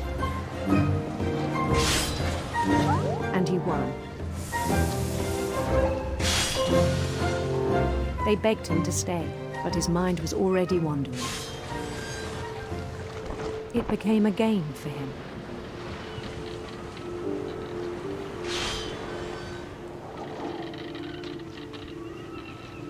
He'd conquer a city, then immediately push on. New Louisville.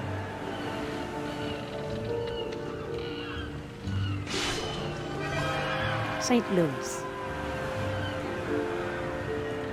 He started drifting away from our reality.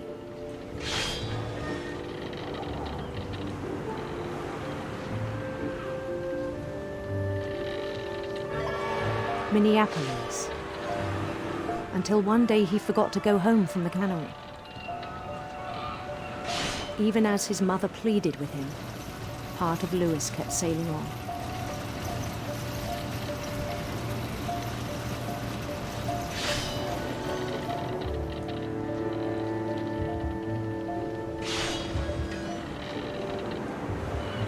In Louisburg, he heard rumors of a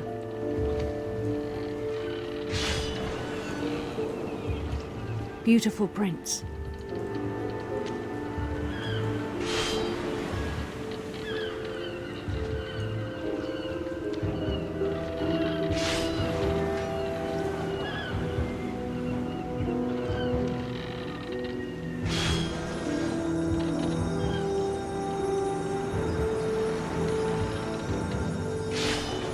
The prince was on his own quest for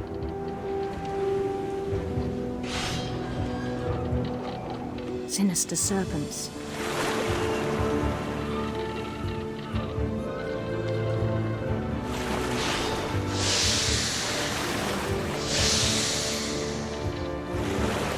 He followed the sound of his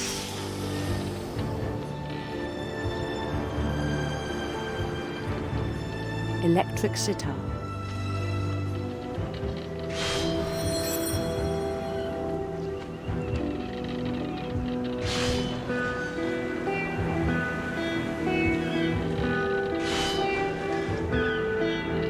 His chase led him to a golden palace east of the sun and west of the moon.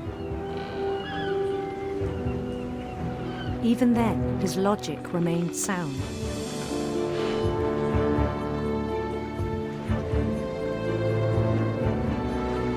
He knew the world was all in his imagination.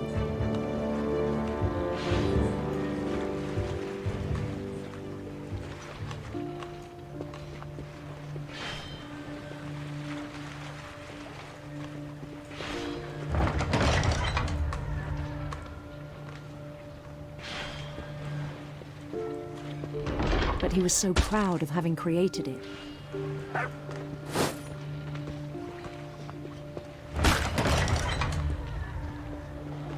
In his own eyes, he'd become something greater than a king.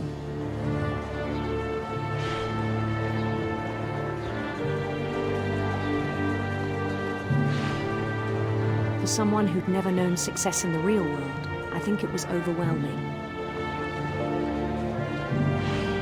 And then it struck him that the real Lewis was not the one chopping salmon, but the one climbing the steps of a golden palace.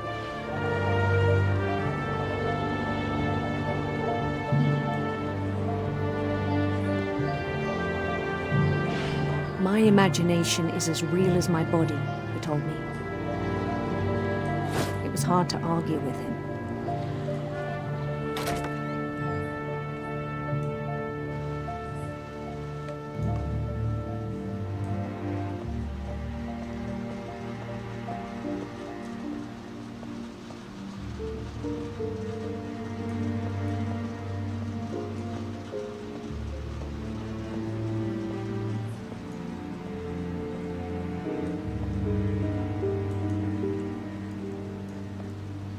He began to forget the world we know.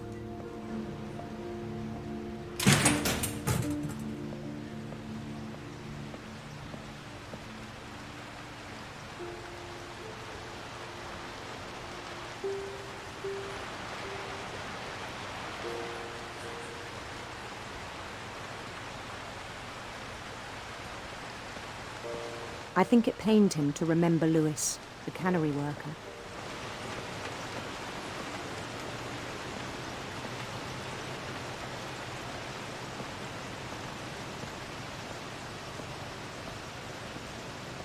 He began to despise the man with a royal contempt.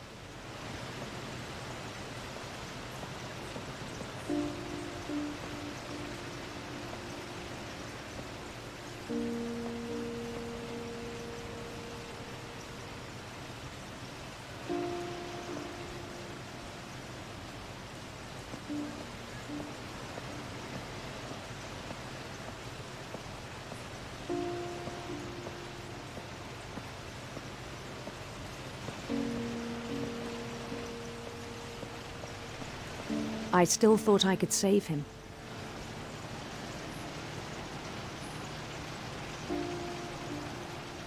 Even after he said he was being crowned king over all the lands of wonder.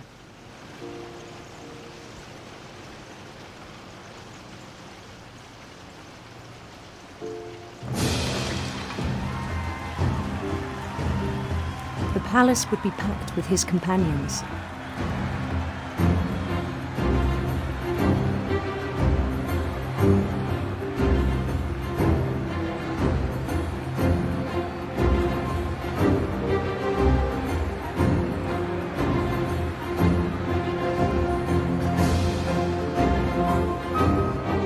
Including the wise Calico who'd insisted on advising him.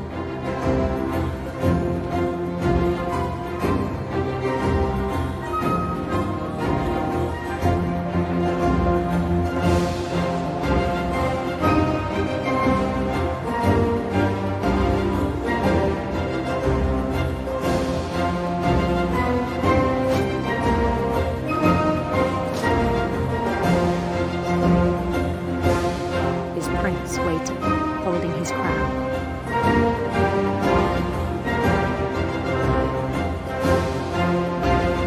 There was only one thing left to do.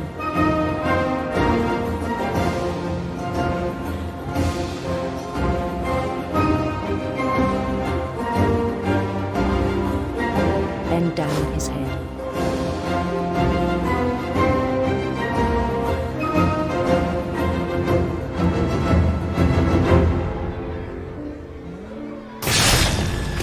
rest I think you know. Mrs. Finch, your son was a kind man who will be missed by all of us who knew him.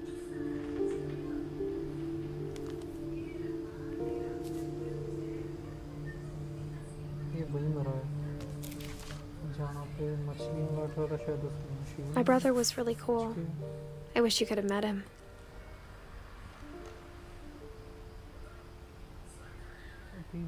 Tom, Finch, and Edith. इनके बारे में नहीं पता.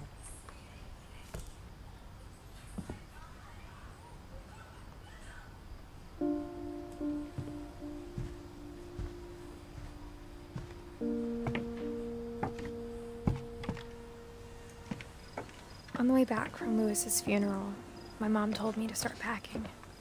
She waited until the day before we left to tell Edie.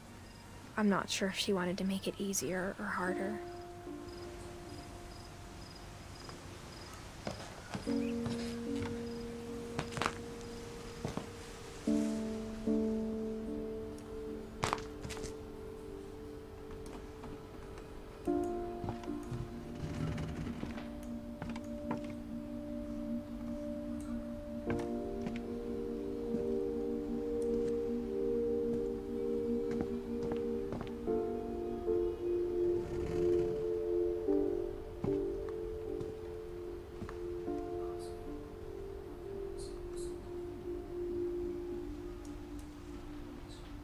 But it had to end one way or another.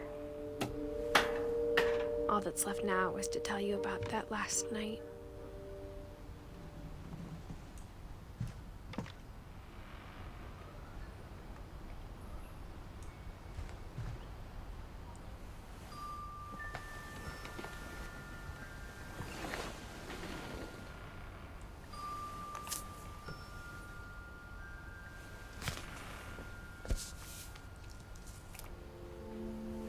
That whole last day, Edie just watched us pack and didn't say a word. Until supper, when she raised her glass and said, "To our final night together, and all our final nights apart." Grandma, you know what I said about alcohol. Some of your medications are very Edith, specific. I left a present for you in the hallway. Why don't you go open it? The grown-ups have to argue now. I'm sorry, you're right. We're all leaving tomorrow. Let's just enjoy our last... I'm not leaving. Edith, you're excused.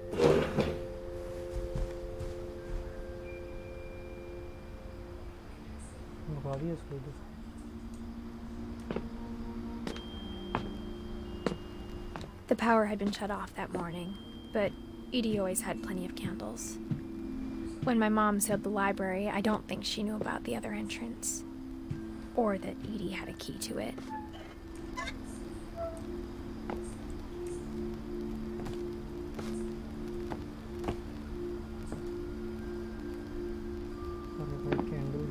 That thing you're afraid of isn't going to end when you leave the house. Edith has a right to know these stories. My children are dead because of your stories. I think it's best if Edith and I leave tonight. We'll have the nursing home send a van for you in the morning. Okay?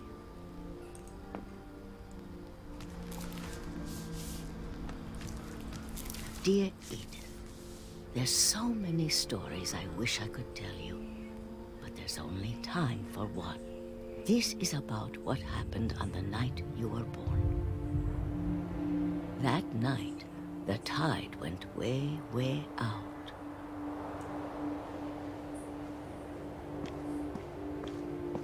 It was the first and last time I ever saw the old house aground.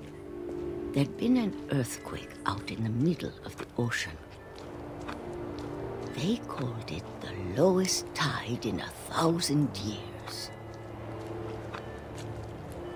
God, it smelled awful. You know, I've seen that house every day of my life. But I never thought I'd go back to it. When the fog rolled in, I lost my way.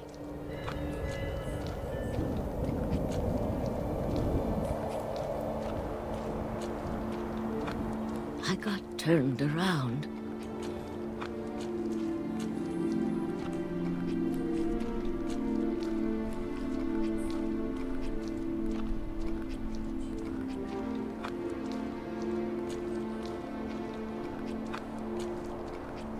I started seeing things.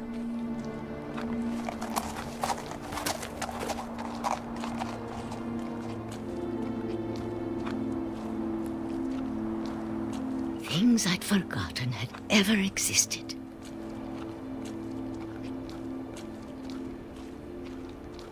But when I saw them, they felt like old friends. That night, a lot of things came back to me. Or maybe I came back to them.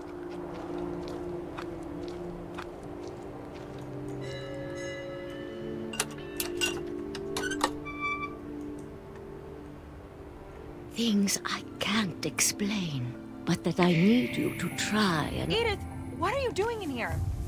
It's mine. Edith! Mom, you're gonna rip it! Let go! I kicked and screamed, but Mom dragged me to the car. I thought I never saw Great Grandma Edie again. The next morning, the van came to pick her up, but she was already gone. After that, we moved around a lot.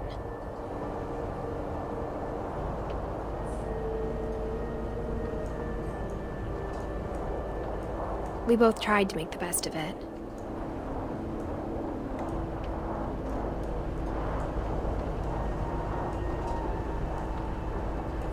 A few years went by.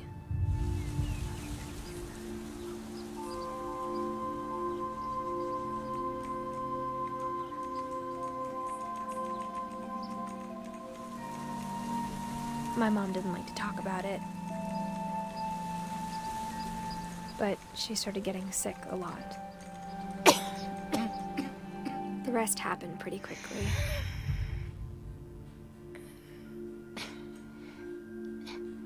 She got better for a while, and then she didn't. And then I was alone.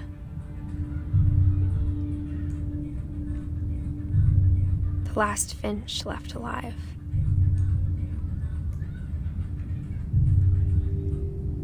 Until I found out about you. I'm still not sure what to tell you about all this. If we lived forever, maybe we'd have time to understand things. But as it is, I think the best we can do is try to open our eyes. And appreciate how strange and brief all of this is.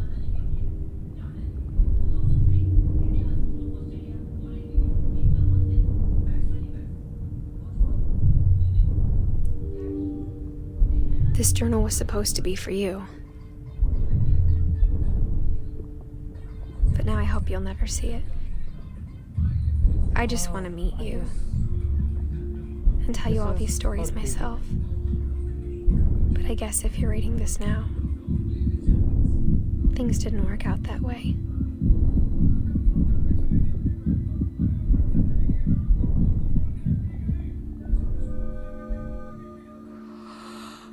This is where your story begins. I'm sorry I won't be there to see it. It's a lot to ask, but I don't want you to be sad that I'm gone. I want you to be amazed that any of us ever had a chance to be here at all. Good luck.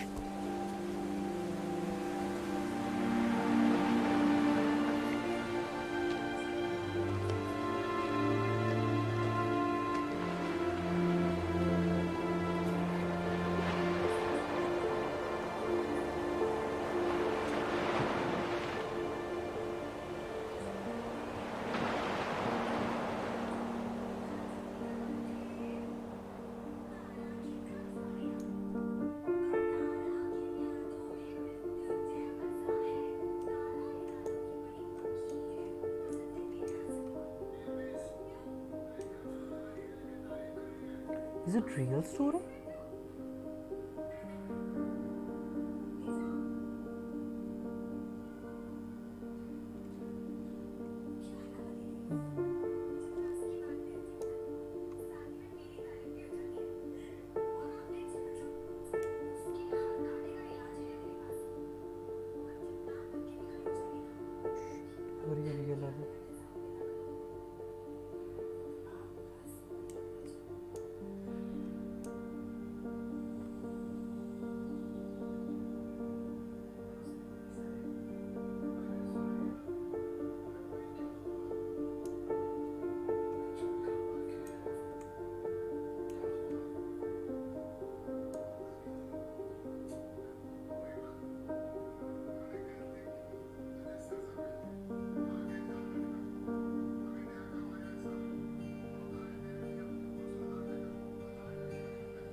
Obviously, I thought कि जो बच्चे जैसे जैसे तब के हैं, I think कहीं की real stories ना पोर्ट्रे कर रखी हैं, because story में सारे ही events हैं यहाँ पे फोटोज में, mostly वही हैं जैसे डर का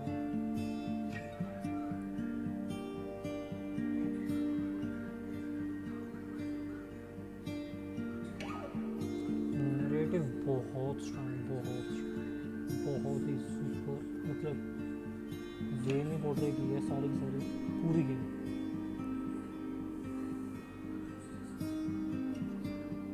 हर एक चीज़ के इतने डेप्थ में गए हैं और बहुत सही इन्होंने मतलब प्रेजेंट किया उस चीज़ में। लाइक कैट वहाँ से फिर उल्लू बना, एंड देन उसकी स्टोरी, एंड देन उसके बाद इमेजिनेशन सारी एंड देन जो वर्कर था वो पूरी की पूरी उसकी कहानी।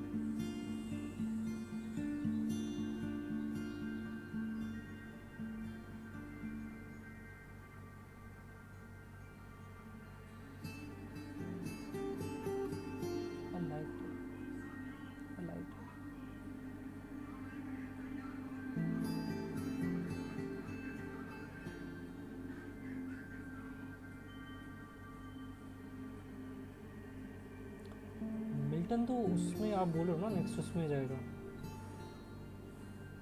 मिल्टन सॉन्ग, नहीं?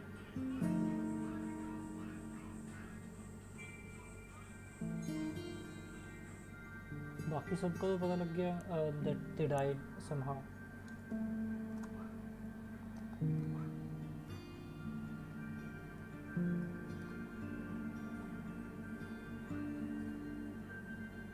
Maybe.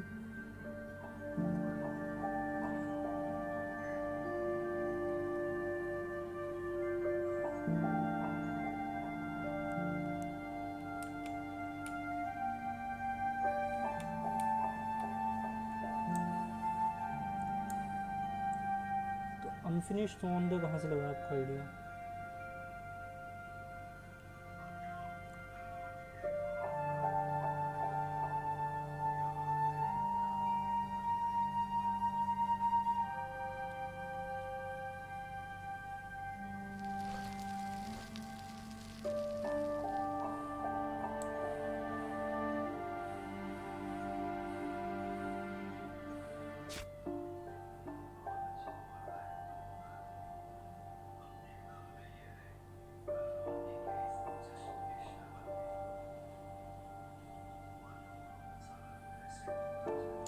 मिल्टन की भी इसने स्टोरी तो वहाँ पे पोर्ट्रे की है ना, बट उसकी डेथ का नहीं पता लगा।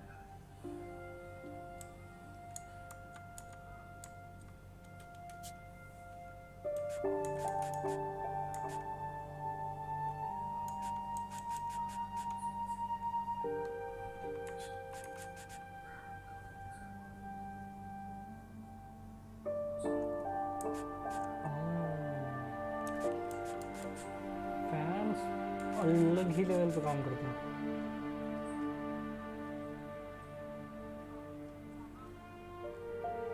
कहीं ना कहीं से स्टोरी कहीं ना कहीं से निकाल के बना के कुछ कर दिया। Let's see.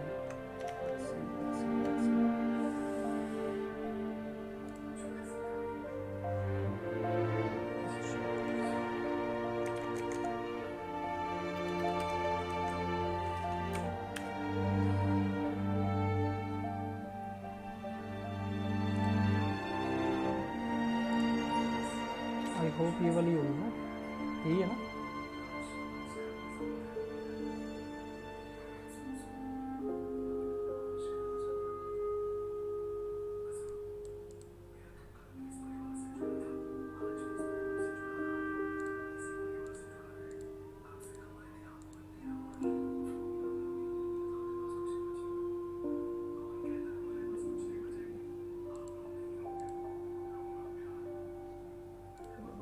रेट करें।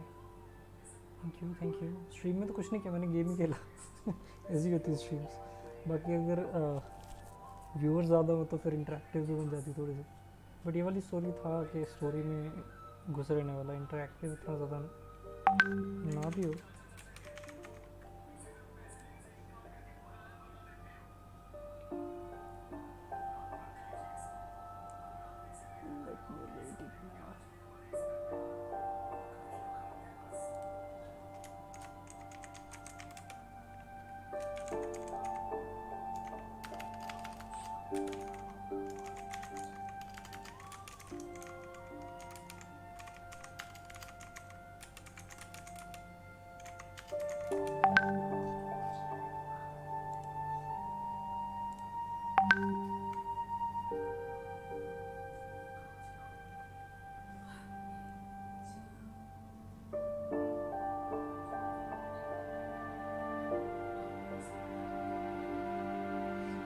इसी चैनल में एक्चुअली मैंने सर रखी हुई है गेम प्लेज की, सारा का सारा। अब ये गेम प्लेज के सेक्शन में चला जाएगा। इसकी प्लेलिस्ट अलग पड़ी है ना, हर एक गेम की प्लेलिस्ट अलग पड़ी है।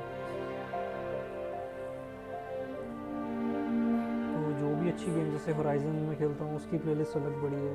कोई रेड डेड रिडेम्पशन जब शुरू करूँगा उसकी प्लेलिस्ट अलग जाएगी। GTA की अभी मैंने शुरू ही की। GTA मुझे बेकार लगती है। GTA की खेली तो नहीं, उसके भी कर लूँगा।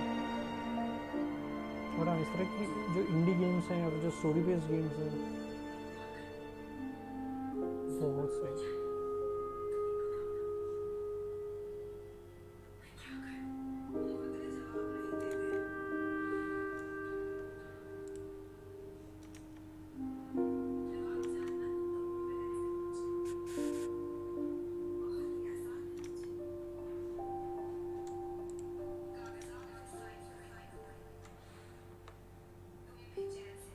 तो चलते हैं भाई लोग, सुपर ऑसम गेम। अगर किसी ने खेलनी है और पसंद है इस तरह की गेम्स किसी को,